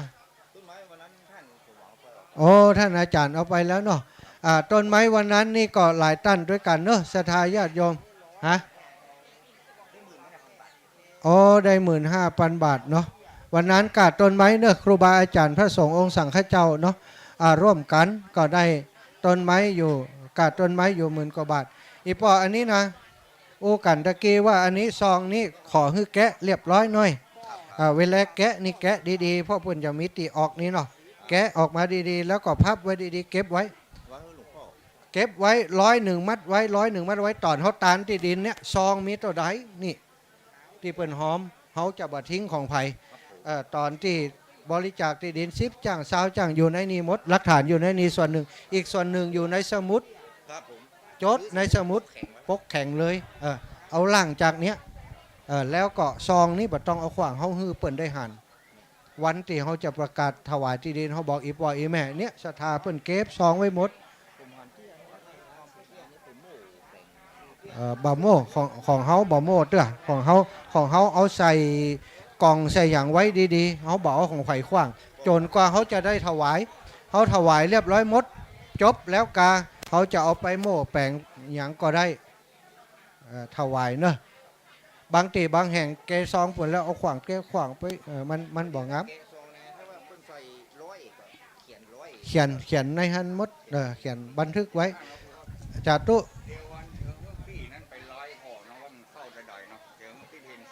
อ๋อใจไล่พอเข้าต่อได้ใจโอเคว่าต้องพังประกาศบรรลุกันเอาละศรัทธาญาติโยมเนอะเอาตีเปิ้นให้หอมมาแหมร้านตัดผ้าวัน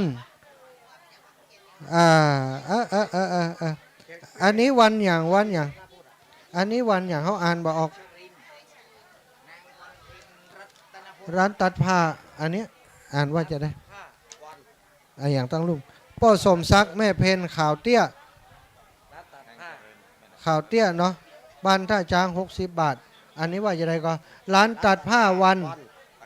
บ้านปากทางเจริญ100 บาทท่านสามเณรเอาลักปัญโยนันโอ้หอมมาแหม100 บาทศรัทธาเฮยเสียสละมาช่วยการช่วยงานแล้วมาหอมแหมป้อหลวงแสวงแม่หลวงทิศกะวงสาปานแหม100 บาทศรัทธาแม่นวลแซ่หยีพร้อมลูกหลานอุทิศไปให้ป้าปุ๊กแม่สมเนาะเปิ่นถวายตานตะกี้เอาล่มที่ดินไปเลยนายประเสริฐคำยองพรณภาชัยมูลแหม200 บาทนายสะอาดอุ่นทรายป่าเป้า200 บาทแม่เฮีย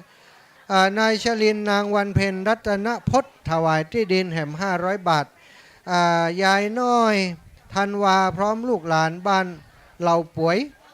ร่วมทำบุญแหม200 บาทเนอะศรัทธาญาติโยมโอ้วันนี้ดีอกดีใจศรัทธาพี่น้องมาช่วยกันให้กันหอมยังบ่มดบ่เสี่ยงแต่เนอะจะบอกคือพ่องก็โอนมาตังบัญชีธนาคารตอนนี้เข้าตีบัญชีธนาคารแน่นหนาที่โอนมาตังบัญชีธนาคารเนอะศรัทธาญาติโยมที่อยู่ตังบันตังจองหู้จักพระสงฆ์องค์ข้าเจ้าในเครือข่ายรูปใดก็ได้ส่งไลน์ส่งหลักฐานการโอนเงินมาให้จิมแล้วทางคณะกรรมการเพิ่นจะจดเอาลายหมายเอาชื่อใส่ไว้ในหลับขนำหลับคำเนอะในสมุดปกแข็งอย่างดีเก็บไว้เป็นหลักฐาน ว่ามีศรัทธาญาติโยมอีพ่ออีแม่จากที่ไหนเปิ้นให้เปิ้นหอมมาเป็นจำนวนเงินเท่าใดเปิ้นก็จะรวบรวมเป็นบันทึกเป็นหลักฐานเอาไว้ก็รบกวนอีพ่ออีแม่ที่โอนมาทางธนาคารส่งสลิปมาฮื้อไผ่ก็ได้เนอะถ้าหู้จักเฮาท่านมหาสมชาติก็ส่งมาเบอร์โทรของเฮาที่อีพ่ออีแม่มีนั้นสามารถแอดไลน์สมัครเป็นเพื่อนกันทางไลน์ได้ส่งหลักฐานมาเขาก็จะส่งเข้ามาตั้งคณะทำงานคณะกรรมการของที่พักสงฆ์เหล่ามนทาที่นี่เพื่อเปิ้นได้จดลายหมายชื่อไว้นะที่เปิ้นโอนผ่านมาตังเฮานี้วันนี้เขาก็ได้ส่งหลักฐานเพื่อกับตังคณะกรรมการเปิ้นก็จดลายหมายชื่อเขียนเอาไว้แล้วใส่หีบใส่ตู้ไว้แล้วเขาจะมาพอกันว่าครอบครัวบ่ได้ได้เงิน1 ล้านบาทจะได้มอบกับครอบครัวของโยมแม่นวลแซ่ยีเนาะซึ่งอีแม่เปิ้นบริจาคคนเดียวเปิ้นไป5 ล้านแล้วมัวเขาแหม2 ล้านบ่ได้ล้านหนึ่งเขาก็ช่วยกันไปแล้วบ่เดียวท่านพระครูกัลยาณปราโมทมาแหมแสนปลายดูแล้วมัวเขากะวันนี้นะจัดงานวันนี้อาตมาคิดว่าบรรณาจะต่ำกว่า200,000 300,000เนอะฉะนั้นก็เก็บได้เก็บวันทีละนิดทีละหน่อยไปเก็บทีละน้อยไปได้ครบคุยบ่ได้ก็จะได้แจ้งบอกกับทางเจ้าภาพแล้วก็ถวายเอามอบเพื่อเปิ้ลแล้วก็จะได้ถวายที่ดินเป็นเรื่องเป็นราวต่อไปเหตุการณ์ตั้งหน้าเป็นจะได้ศรัทธาก็รอฟังเนาะตั้งครูบาอาจารย์เปิ้ลจะทำอย่างต่อไปช่วงเข้าพรรษานี้ศรัทธาสาธุชนญาติโยมทั้งหลายเปิ้ลก็จะมาทำวัดสวดมนต์ที่นี่ทุกวันโกนวันพระนะศรัทธาทุกวันโกนวันพระเปิ้ลจะมาสวดมนต์ทำวัดกันที่นี่ถวายข้าวน้ำโภชนาอาหารที่นี่นะก็จะเป็นวัดแล้วตอนนี้วันนี้คืนที่ผ่านมาก็เป็นวัดเฮือศรัทธาหันแล้วครูบาอาจารย์พระสงฆ์องค์สังฆเจ้าได้มาสวดโยโกห้องที่นี่หลายรูปหลายองค์เจริญพระพุทธมนต์สวดมนต์ตันเนาะแล้วก็ยังมีการเจริญสมาธิภาวนาโดยศรัทธาญาติโยมฉะนั้นพระป่ามาแห่มคณะหนึ่งแล้วเอามาแล้วตอนบ่ายตอนสายคณะจากตังใดมาแห่มแล้วก็เดียวพี่น้องเวียงป่าเป้าก็จะมาเนอะตอนบ่ายท่านพระครูกัลยาณปราโมทท่านครูบา40,000จะเดินทางมาจากเวียงป่าเป้าตอนบ่ายจะถึงที่นี่นะ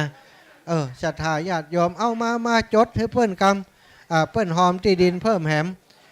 นายธนัชชัยนางระมานนายธนัทเนาะปัญญาฟองพร้อมครอบครัวบันไล่สันปัตตองเชียงใหม่ร่วมบุญมาซื้อที่ดินอีกท่านหนึ่งศรัทธานางแม่นวลพร้อมลูกหลานป้าอุ้ยวันแม่อุ้ยตองอุทิศคือนายฟงนายอุทัยอินตาเปียอีป้อใส่เลยเอาศรัทธาญาติโยมเนาะศรัทธาสาธุชนคนเฒ่าคนแก่อีป้ออีแม่ก็ทยอยกันกลับกันพ่องแล้วที่มาใหม่ก็มีเนอะ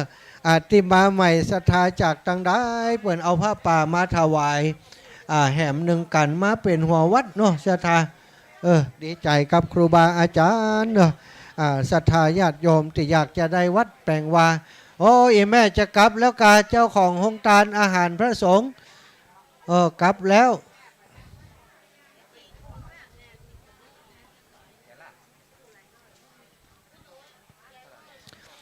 ก็ใจดีใจบานกันวันนี้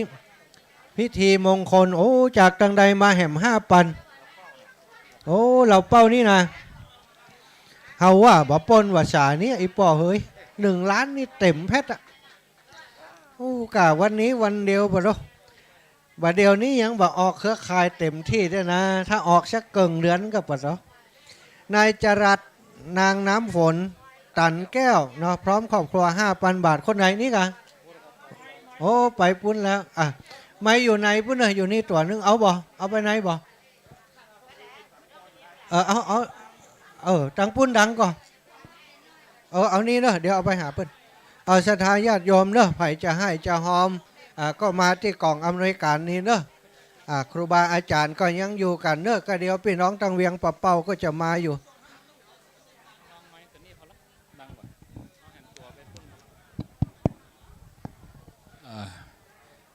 เน้นวัดห้องก่อม่วง ฉันเพนแล้วก็นิมนต์ในศาลาเนอะจะได้เอาปอนวันนี้ศรัทธาวัดห้องก่อม่วงตำบลมะเขือแจ้อำเภอเมืองจังหวัดลำพูนโดยท่านสุพจน์จันทสโล แล้วก็พระอาจารย์ดอกเตอรอัคราพิสุทธิ์ศิริวัฒโนป่อสายันแม่ออดลุนละวันได้ร่วมกันวันนี้มาทำบุญทานเป็นปฐมฤกษ์สร้างวัดใหม่อารามเรามนทาเรามนทา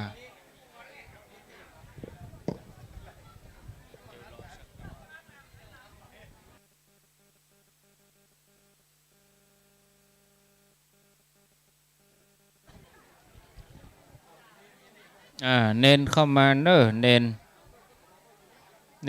เลิกโรงเรียนมา7 ตน 8 ตนเน้นวัดห้องก่อม่วง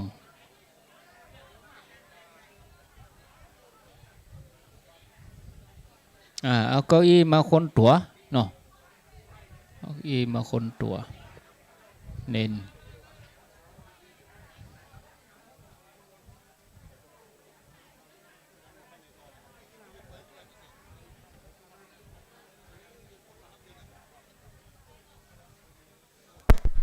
เอาปอนเนอร์เน้นบัดนี้ไม่มีสมณะศรัทธาและมูลศรัทธาท่านสุพจน์เจ้าวาดวัดห้องก่อม่วงพร้อมกับลูกศิษย์ลูกหาทุกท่านทุกคนและเจ้าศรัทธาทั้งหลายคณะศรัทธาวัดห้องก่อม่วงได้เสียสละเวลาจตุปัจจัยมาถวายทำบุญการสร้างอารามใหม่ที่เหล่ามนทาที่นี่กัมมักกัมภาธนาของท่านเจ้าสมณศรัทธาและมูลศรัทธามีด้วยประกาศฉันใดก็ขอให้สมดังกัมมักกัมภาธนานั่นจงจังมีเตียงแต่ดีหลีสมดังกัมมะภาษาบาลีสัพพิติโยวิวัชชันตุสัพพะโลโกวินัสสันตุมาเตภวัตวันตะลายุสุขีติคายุโกภวะอภิวาทานาสีลิสานิจังวุตาปจายิโนจัตตาโลธรรมาวัฏันติอายุวันโนสุขังปะลังอ้าวแล้วสาธุนิมนต์เลยทั้งปุ้นสาธุเนอมาแหมก็ไผ่หอมมาว่ากันเนอะไผ่อยู่บ่ได้ก็หอมแหมกำก็ได้จะประกาศให้แหมกำอีแม่มูนี่นั่งอู้กันบ่ได้อยู่บ่ได้ง้อมประกาศมาทั้งเพศดีกว่านี่บ่หันหน้าคน อยู่ทั้งพุ่นหันหน้าไปป่าเราป่ะน่ะมูลสถานนายทัศพลบูชาบุญกะบูชาบุญพร้อมครอบครัวร่วมทำบุญแห่ม40 บาทนางพัชรีคำสุตาพร้อมครอบครัวแห่ม300 บาทสถาพี่น้องกาตังย่อยใบซาววันนี้นะมีเป็น10,000 ใบเพื่อกันนี่เนาะปะดูหอมกันแต่หอมกันว่า เนี่ยดีอกดีใจครับพี่น้องกาพี่น้องบ้านตีนังนี่บ้านนี้หมดกะบ้านเขานี่หมดก็ไม่ใช่ลูกตีอื่นมาฮะเราป่วยกะเราป่วยไม่ยุ่งอย่างกับเพื่อนอ่ะ นี่กะอีแม่ใครได้บุญอ่ะเอ็นเนาะมาเอาบุญเนาะเปิ้นว่าคนเฮานะตื่นเจ้ามาฮือหาเรื่องฮือได้5 เรื่องปบหมาตีหมาปบไก่ตีไก่ปะไผ่ดาอันนั้นนี่นะทุกใจวันค่ำแล้วถ้าเกินมาหาเรื่องเจ้าโลมาปบยิ้ม หาเรื่องยิ้ม พอกระจกปุ๊บโอ้กูนี่ก็เป็นว่างามอะละรู้นี่อีล่ะยิ้มเพื่อตัวเก่าอีแม่โอ้ดีนะ ยิ้มเพื่อตัวเก่าปะใส่ขนปะใส่ลูกใส่เต้ากำแหลกจะอู้เขาโอ้อีละวันนี้หน้าตาแจ่มใสโลมึงอีล่ะโอ้ลูกเต้ามันจะตื่นมาหน้าตายุ่งยีน่ะอีแม่ชมว่างามมันดีใจแล้วลูกมาใจตื่นมาปะโหอีนี่ลูกควายกับลูกควายหน้าผมเข้ายุงตรงยุงอีน่ะโอ้มันก็ม่วนใจวันค่ำนะเปิ้นว่าหนึ่งหันหยังฮือตักว่าดีว่างามสองการเจรจาเนี่ยอูม่วนอูม่วนอูนันอันนี้หาเรื่องมีความสุขปลาดวงเกิบหายก็ยังก็ตุเจ้ารู้อ่ะตุเจ้าก็หายนะตุเจ้าแต่มานั้นใส่เกิบปะบัดตันชะทากว่าเขาลู่ไม่ป้าแก้วเกิบอยู่ไหนหายตั้งใดเอาไว้ที่อื่นก็ไปเสาะหาเนอะป้าแก้วร้องพอเหรอห้ามเอาเกิบตู้น้ำมันจะเหมือนไผ่เกิบฟองน้ำของเฮานี่บ่หายแน่นอนชะทาบ่หายของเขาอยู่ปุ่นเขาใส่ได้มันน้ำย่ำทรายม่วนดิพี่น้องหลายตีหลายแห่งเปิ่นมาเนอะศรัทธาญาติโยมเครือข่ายคลื่นสีขาวครูบาอาจารย์ท่านพระครูอภิวัฒนวิกรมท่านอาจารย์พระครูกัลยาณปราโมทย์ครูบาอาจารย์ทุกรูปทุกองค์เนาะที่จัดรายการอยู่ด้วยกันนี้ร่วมมือร่วมใจร่วมอกร่วมใจกันเอาจิตใจเป็นหนึ่งเดียวมาช่วยพี่น้องศรัทธาบ้านเหล่าเป้าศรัทธาต่อไปถ้าเป็นวัดก็ศรัทธาวัดเหล่ามนทาอีโลชื่องามเนอะเป็นสิริมงคลโดยดอกมนทานี้จะบานแล้วก็จะตกลงมาโลกมนุษย์ต่อเมื่อผู้มีบุญมาเกิดอย่างพระพุทธเจ้ามาเกิดเป็นต้นศรัทธาบัดเดี๋ยวนี้ดอกมนทามาเกิดมาอยู่ที่วัดเหล่ามนทาของเฮาแล้วต่อไปหน้านี้คำว่าเหล่ามนทาเนี้ยจะเป็นชื่อเสียงที่โด่งดังคนทั้งหลายได้ยินได้ฟังก็อยากมาหูมาหันศรัทธาพี่น้องได้เป็นเจ้าของที่ดินที่เปิ้นจะได้สร้างวัดวาอารามไปหน้าก็นับว่าเป็นชะตาหน้าบุญของพี่น้องหมู่เฮาทั้งหลายที่ได้เกิดมาร่วมฟ้าเดียวกันร่วมบุญร่วมกุศลด้วยกันได้สร้างบุญร่วมชาติได้ตักบาตรร่วมขันเนาะดีใจแล้ววันนี้เฮาได้มาสนองคุณพระศาสนามาสร้างวัดวาอารามร่วมกับพี่น้องศรัทธา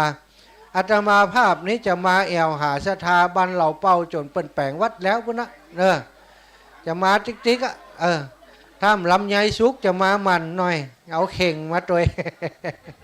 มาเดียวบางลำไยในวัดนี่ตัดไปนักแล้วจะไปขโมยแถวข้างบ้านพุ่นนะเนาะเข้าวัดสานี้ดีกว่าดีจะได้มาแอวหักกันหลายศีลเหมือนกันครูบาอาจารย์ปนอูกันว่าในวัดสานี้ถ้าจะได้เวียนเอาพระสงฆ์ในเครือข่ายคลื่นสีขาวมาฉลองศรัทธาญาติโยมเวลาวันพระวันศีลมาช่วยกันที่นี่พ่องเนาะก็จะมาแอวหักกันเนอะปออุ้ยปอมอนมาวัดกันนักนะวันนี้มาวัดนักดีใจปะทุว่าโตเนาะมาวัดกันปอบ้าน4 คนเอาละเนอะบัดเดียวนี้การงานเสร็จสิ้นแล้วปอบ้านกินข้าวแล้วก่อนเนอะเดี๋ยวจะประกาศเนอะป้อพิธีป้อจันเจ้าพิธีเดี๋ยวเปิ่นจะลื้อจะเตเนอะขอชุดจันลุ่มที่ใบสีกว่ามันล้มเอากว่าตีกว่ามันตกมันหล่นลงมาเวลาฝนเวลาลมเนอะเอาศรัทธาญาติโยมตอนนี้ครูบาอาจารย์ก็ทยอยกันกลับไปเพราะมีงานที่วัดพระธาตุสีจอมตองวรวิหารแหมซึ่งก็มีงานฉลองปรริญญาธรรมเนาะปรริญญาธรรมที่เปิ่นสอบปรริญญาได้ตั้งแต่3 ประโยคขึ้นไป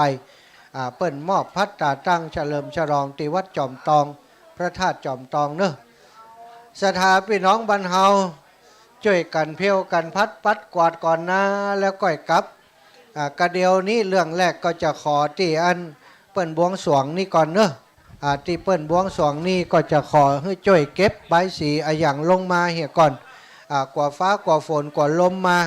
ลมปึ้งลมปิ๋วมันก็จะลำบากเนอะศรัทธาญาติโยมช่วยกันพอกำนะบัดเดี๋ยวนี้ศรัทธาอีป่อยอีแม่เท่าแก่ก็จะทยอยกันกลับแล้วอาตมาภาพตอนนี้เนาะตั้งเครื่องเสียงของวัดไฟหินก็ทยอยเก็บแล้วเนาะตอนนี้เราได้ยุดการออกอากาศทั้งปุ้นแล้วเนาะยังบ่ยุดเด้อกะยังออกอากาศอยู่เพราะฉะนั้นยุดไม่บ่ได้เนอะศรัทธาญาติโยมก่อนที่จะลาศรัทธาญาติโยมบัดเดี๋ยวนี้จะเฮอครูบาอาจารย์เจ้าท่านพระครูกัลยาณปราโมทย์ได้พบได้ปะตอนท้ายเนี่ยพอจะเสร็จการเสร็จงานแล้วเดี๋ยวศรัทธากลับหมดแล้วกัดอกบ่ฮู้จะอู้กับไผท่านพระครูกัลยาณปราโมทย์เตรียมอู้จากกับศรัทธาญาติโยมพระครูก็จะไปแล้วกำหนึ่ง5 นาที5 นาทีขอบคุณโฆษกเลยท่านพระครูอู้เหียนน้อยครับขอโอกาสครูบาอาจารย์อู้อย่างก็ขอบคุณไผ่ขอบคุณทุกพี่โคโซกเสียงหล่อเนาะการเป็นโคโซกนี่บางทีบางคนอู้มันได้สตางค์นะต้องอาจารย์ท่านมหานี่กับเจ้าลุงนันอู้นี่คนหอมแต่ท่านทุกเจ้าอย่างตู้เขาอู้นี่มีไผ่หอมเสน่ห์เพิ่นมีครับผมเสียโมทนาสาธุครับกับครูบาอาจารย์ที่ได้เสียสละเวลาโอกาสมาช่วยกันนับว่าเป็นบุญของอันพี่น้องบ้านเหล่าเป้าวัดเหล่ามนทาที่ครูบาอาจารย์แต่ละที่เมตตาพอได้ยินข่าวว่าที่นี่จะแปลงวัดในนามของขึ้นสีขาวที่เคยทำงานร่วมกันเสียสละเวลาโอกาสมาช่วยกันมีสตางค์เอาเสียงมาหอมบางคมหอมเสียงตัวหอมตังตัวดอกเป็นสะพานบุญบอกให้ญาติโยมต่างขึ้นวิทยุได้หอมกันมาต่างไก่ต่างใกล้ก็ดีก็ขอโมทนาก็ศรัทธาญาติโยมที่ถึงแม้ไม่ได้มาหันถึงที่ก็ได้ฝากหอมมาทางอากาศโมทนาสาธุกับศรัทธาญาติโยมจากบ้านอื่นตัวบ้านใกล้เลียนเคียงแล้วก็พี่น้องเราเป้าหมู่3เขานี่เป็นต้นที่ได้เสียสละเวลาช่วยกันก่อนจะถึงวันนี้นี่หลายมื้อหลายวันที่เราได้ร่วมแหงกันได้ขึ้นล่างสร้างแปลงถากถางเพี้ยวพื้นที่เพราะว่าแย่อย่างต้องตันอกตันใจเพราะว่างานมันเร่งเข้ามาไม่ได้หยุดได้ยางกัน แต่ว่ารู้สึกว่ามีความสุขถึงแม้จะเหน็ดเหนื่อยอย่างไรก็มีความสุขร่วมกันในการทำบุญครั้งนี้ก็ขอบุญกุศลที่คุ้มครองรักษาหมู่เฮาเนาะแล้วก็ขอได้ช่วยกันให้วัดนี้มันเจริญรุ่งเรืองไปทางหน้าเราจะมีการมีงานข้างหน้าก็ขอช่วยกันเพื่อความเจริญรุ่งเรืองของพระศาสนาเนาะขอโมทนาสาธุศรัทธาญาติโยมนะตั้งฝ่ายเห็นตอนนี้เวลากี่โมงอาจารย์ลารายการน้อยบอกเวลายังอาจารย์นะท่านอาจารย์ลาท่านอาจารย์ตอนเจ้าตี5ครับผมศรัทธาญาติโยมนะตอนนี้วัดไฟหินเวลาแหมกี่นาทีหมดเลยยังเวลากี่โมงเที่ยงปลายอยู่กะพอก่อนปลายจะฮื้อกะศรัทธาญาติโยมทางวัดไฟหินศรัทธาต้องขอบคุณอนุโมทนาบุญกับครูบาอาจารย์ก็จะตัดสัญญาณออกอากาศเวลาบ่ายโมงก็แล้วกันเนาะตอนนี้ 12:36 นาทีเนาะศรัทธาญาติโยมอีพ่ออีแม่ที่อยู่ทั้งบ้านไผ่ที่อยากจะให้จะหอมตอนนี้สบายอกสบายใจพ่องละเนอะเพราะว่าตะกี้มันเสียงดังโทรมาเขาก็บ่ได้ยินอีปออีแม่อู้กันพอบอกหู้เรื่องตอนนี้ไผ่จะร่วมบุญร่วมกุศลอยากจะออกอากาศด้วยกันที่นี่อีแม่อยู่ที่ไหนฟังอยู่ที่ไหนโทรมาแจ้งผลการรับฟังฮือเฮากรรมพี่น้องต่างเมืองฝั่งฟังอยู่กอดพี่น้องเวียงป่าเป้ายังเป็นเปื้อนกันอยู่กับบับเป็นพี่น้องทางเชียงใหม่พี่น้องที่ฟังจากวัดฝ่ายหินพี่น้องแถวอุบลบงสารปีห่างดงสันกำแพงพี่น้องดอยสะเก็ดฟังอยู่ก็บอกฟังถ้าฟังอยู่แจ้งผลการรับฟังเข้ามาได้เลย0808844173เนอะ0808844173เจริญพร ศรัทธาญาติโยมทั้งหลายอยู่ที่ไหนก็ตามได้ยินเสียงนี้แล้วเนาะจะออกอากาศแฮม30 นาทีโดยประมาณตอนนี้ทางการถ่ายทอดสดโดยทีมงานของท่านอาจารย์หนุ่มวัดฝ่ายหินโดยความอุปถัมภ์ของผู้อำนวยการสถานีท่านพระครูสมุวิศวัตวรกิจโจเนาะก็ได้ดำเนินการมาถ่ายทอดเสียงถ่ายทอดภาพออกอากาศไปฮือศรัทธาญาติโยมทั่วโลกเพิ่นได้รับฟังได้รับรู้ได้ร่วมอนุโมทนาบุญในการทำพิธีเปิดฟ้าเบิกดินเนาะในการที่เราจะได้เริ่มสร้างวัดแปลงวาวัดใหม่แห่งนี้ชื่อวัดเหล่ามนทาวันนี้เราได้ช่วยกันร่วมโดยช่วยกันขอเบิกฟ้าเปิดดินกับเราเทวดาทั้งหลายบอกคือกับพระภูมิเจ้าที่เปิ่นปกปักรักษาอยู่ที่นี้อีแม่เขียนใส่นี่งามๆเขียนงามๆดูเปิดฟ้าเปิดดินแล้วต่อจากนี้เราจะก่อร่างสร้างแปลงอายังศรัทธาก็จะสะดวกโยทินแล้วได้ขออนุญาตแล้วเนาะบ่ได้ลักเนี้ยบ่ได้ลักเนี้ยบ่ได้ลู่เนี้ยนะบ่เดี๋ยวนี้ที่ดินแห่งนี้ถือว่าเป็นที่ญาติโยมครอบครัวของโยมแม่นวลแซ่หยีเนาะพร้อมกับลูกหลานของเปิ้นทุกผู้ทุกคนร่วมกับพี่น้องบ้านเหล่าเป้าพี่น้องคณะศรัทธาวัดเหล่ามนทาของเฮาเป็นเราเป้าหมู่3เนาะก็จะได้เป็นเจ้าภาพร่วมกันโอ้โยมแม่สีทรป่าไผ่เจริญปอนอีแม่ว่าจะได้แม่ฟังอยู่ฟังอยู่ชัดเจนดีเนาะชัดเจนดีดีแล้วเจ้าแม่ขอหอม200ราคาคาดมาแม่จะได้ก็ ได้ก่ะมดกระเป๋าแล้วนะแม่เป็นที่คาด400แล้วนะเจ้าเอาว่าไปแม่ขอไป200เด้ออีแม่ได้ก่ะแม่สีทรบัดเดียวนี้ผู้หมวดเปิ้นฮื้อตู้ยืมนี่200เอาใส่แตนนี่แม่แม่สีทรจมฟองแม่สีทรจมฟองอีป้อเขียนกันแม่สีทรจมฟองป่าไผ่สันทราย200 บาทท่านบอกท่านผู้หมวดว่าเอาหมดสตังค์แล้วผู้หมวดยิบมาฮื้อนี่200อีแม่จ้ะเอาใส่ให้เปิ้นก่อนนี่แหมปันบาทสาธุอีแม่บุญรักษาแม่เนอะสาธุบุญรักษาเจ้าอีแม่มีงานที่ไหนก็ให้ห้อมกันตลอดอีแม่แปะเฮาหลายบาทแล้วนะแปะบุญแม่สีทรจมฟองบ้านสันทรายอีกเดี๋ยวนะบ้านป่าไผ่สันทรายบ้านป่าไผ่สันทรายแม่สีทรจมฟองบ้านป่าไผ่สันทรายบ้านป่าไผ่สันทรายนะอีแม่หอมตลอดมีงานอย่างหอมตลอดหอมเฮ้ยอีแม่กำถ้าท่านมาอีแม่จะหืมเดี๋ยวนี้ถ้าไปหาอีแม่เตือนเนี่ยได้เป็น2-3 ปันด้วยนะ นายกันทีนางดวงใจจันเป่งพร้อมครอบครัวถวายที่ดินแหม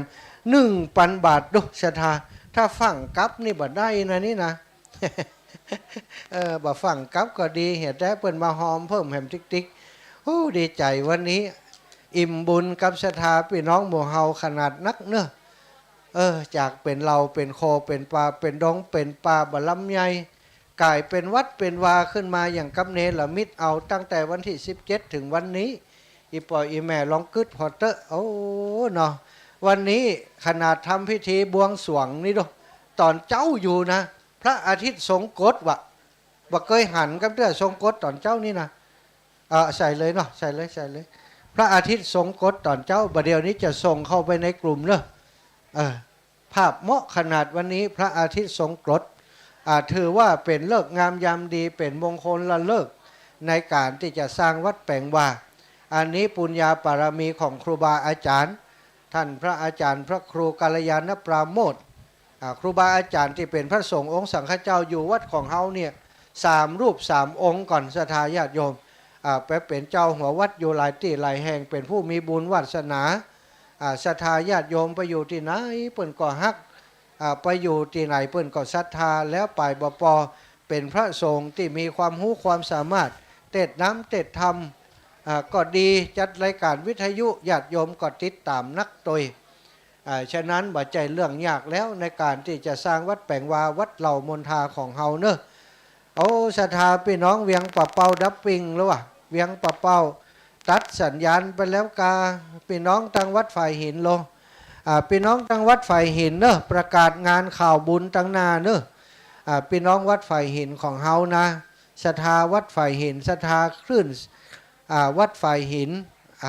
104.50 เมกะเฮิรตซ์วัดฝ่ายหินตั้งญาติธรรมญาติโยมตั้งหลายทีมงานธรรมะคลายเครียดโดยโยมปีพิษสมัย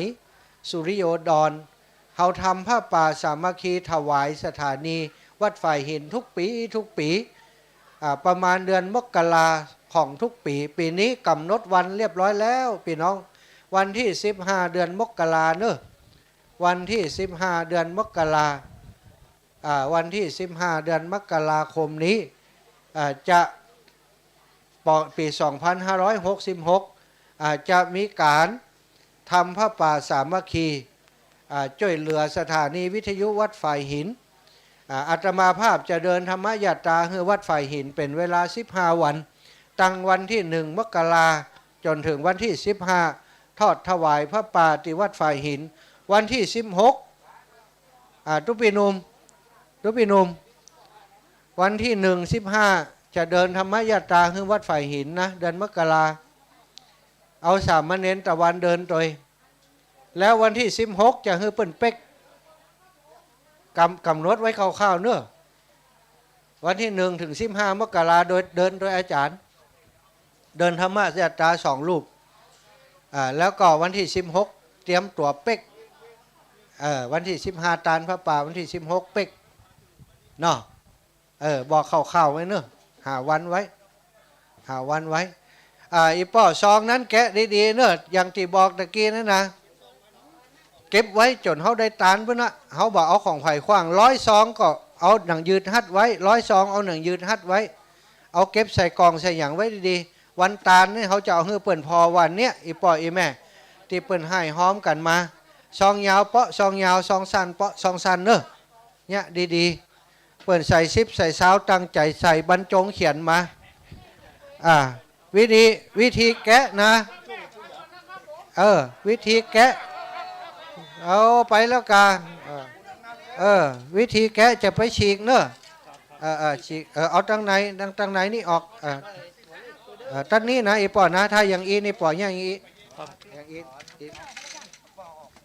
เอาอีเนี่ยนะไปฉีกเปิ่นนะมันเขาจะได้เก็บง่ายเก็บง่ายซองทุกซองเขาจะเอาของไผ่ขว้าง10 กระจัง20 กระจังได้100 ซองปุ๊บเขาเอาหนังยืดฮัดไว้ถึงเวลาที่หาวตาลตีนี่เอาซองเปิ่นมาเอาซองเปิ่นมาหันหลักฐานมีตึงในซองแบ่งปันเอามาเพ่ปึกเลยแม่ หมูที่เก็บแบ่งพันนี่ดูโอ้อย่ามาลูกกันได้ว่าตัดแบ่งสาวยังมาลูกกันอย่างนี้แล้วว่ะนะโอ้แบ่งพันหลายเฮ้ยโอ้ตู้ได้ยินอันโยมแม่นวลว่าตะว่าโอ้ถ้าบัดอาติติว่าอยากจะเอาไว้ให้ลูกให้หลานป้องอีแม่จะถวายมดดีวะเขาว่าอีแม่บัดได้2ถ้าอีแม่ถวายมดศรัทธาจะเอาบุญกับอีแม่ได้จะได้อีก2 ล้านนี่ถือว่าอีแม่เอาให้ศรัทธานะไปกึดอย่างอันอีกเนาะก้อนอันเขาบ่ได้ร่วมนะอาจารย์ถ้าเปิ้นถวายมดนั่นกะเปิ้นปั่นเขากะเนาะแต่ว่าเปิ้นว่าอีแม่เข้าใจอีแม่ดีใจแล้วอีวะเปิ้นกว่าเปิ้นรู้สึกใจบ่ค่อยสบายว่ะแทนที่จะถวายมดอีน่ะเอาสตังค์อยู่เปิ้นจะกึดอย่างอันน่ะเฮาว่าบ่ใจนะอีแม่กึดอย่างอีถูกแล้วเทวดาเปิ้นจะฮือศรัทธาได้เป็นเจ้าภาพด้วยอีแม่ไปฟังเฮานับไปตัวเดี๋ยวมันจะลำนะ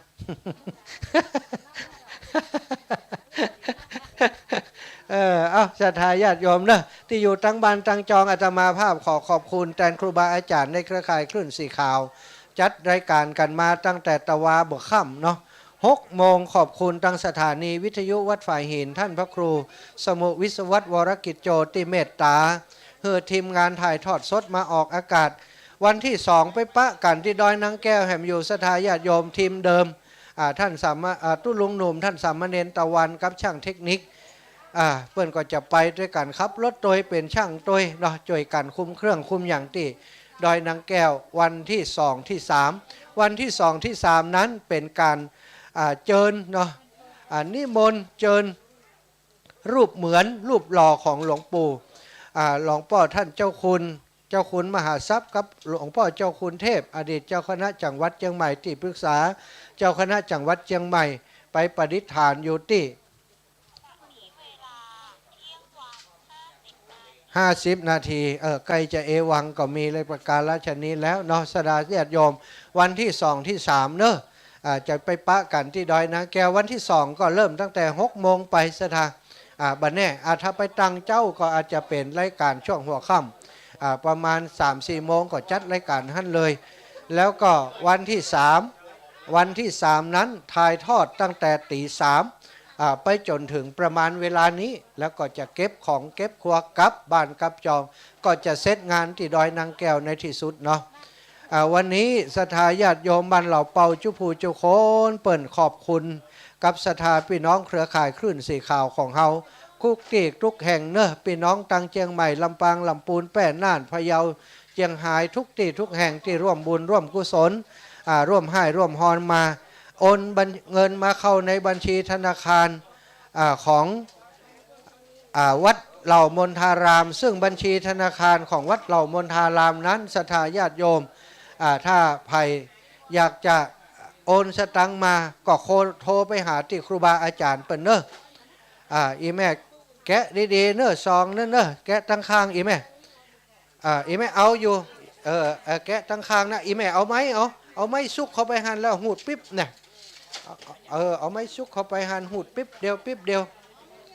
อีแม่ไปลืมเขียนชื่อไปรับได้นับแกะนะอีแม่เขียนจำนวนสตังค์ติดด้วยนะถ่ายไผ่เอาออกต้องเขียนติดด้วย40 บาทอีแม่ต้องเขียนด้วยนะมีประกาศก็นี่20 บาทอีแม่ต้องเขียน20 บาทเอาประกาศเขียนก่อนนะก็นั้นเขาบอกหู้ซองนี้เป็นหอมตัวใดไงทำหน้าที่แกะเหี่ยคนทำหน้าที่จดเหี่ยคนน่ะจดกันใจเย็นเขาไม่ต้องฟังนะมันต้องฟังก่อยเงี้ยไปเตดีเดี๋ยวจะเอาแลบไว้100 ซองถ้า100มันนักไว้กว่า50 ซองมัดปึกหนึ่งซองแกะซองงามๆไผ่เป็นคนงามแกะซองงามน่ะซองงามซองแกะฮือเนียนเลยแกะเหมือนกับบ่ได้แกะนะน่ะมันจะงามถ้าเขาแกะบางงามนี่เขาเอาซ่อนกันมันบางงามไอ้แม่ซ่อนกันมันนั้นมันยากเนาะศรัทธาญาติโยมเนอะตอนนี้พี่น้องศรัทธาวัดเหล่ามนทาสำนักสงฆ์เหล่ามนทาช่วยกันเก็บสถานที่เนาะตั้งครูบาอาจารย์ผู้หมวดผู้กองตลอดถึงพี่น้องท่านผู้นำหมู่บ้านว่าอย่างใดครับเก็บโต๊ะเก็บต่างช่วยเหลือกันเนอะเอาแล้วตอนนี้เวลาหมดเวลาแล้วศรัทธาญาติโยมอาตมาภาพและทีมงานครูบาอาจารย์ในเครือข่ายคลื่นสีขาวขออนุโมทนาบุญกับศรัทธาญาติโยมสาธุชนทั้งหลายที่รับฟังรายการถ่ายทอดสดออกจากวัดเหล่ามนทาของเฮาในวันนี้ตลอดทั้งตอนเจ้าตี 3มาจนถึงฮอดเวลานี้โดยความอุปถัมภ์ดูแลของคณะถ่ายทอดสดของวัดฝ่ายหินทีมงานของท่านอาจารย์หนุ่มท่านพระครูสมุวิศวัตวรกิจโจถวายความเคารพขอบคุณครูบาอาจารย์ขอบคุณสถานีวิทยุทุกสถานีในเครือข่ายคลื่นสีขาวขอบคุณไปยังครูบาอาจารย์พระมหาเถระทุกวัดทุกวาศรัทธาญาติโยมสาธุชนอีป่ออีแม่คนเฒ่าคนแก่ทั้งหลายติดตามรับฟังรายการ สถานีวิทยุในเครือข่ายคลื่นสีข่าวก็ขอฮือบุญกุศลที่หมู่เฮาเจ้าข่าครูบาอาจารย์พระสงฆ์องค์สังฆเจ้าคณะสัทธาทุกท่านทุกคนได้ร่วมกันสร้างวัดใหม่ในวันนี้ก็ขอฮือบุญนี้กุศลนี้ส่งยุไปถึงท่านทั้งหลายได้บุญได้กุศลเต้ากันจุเนื่องจุปการจัตตาโลธรรมาวัฏันติอายุวันโนสุขังพลังนิพพานัง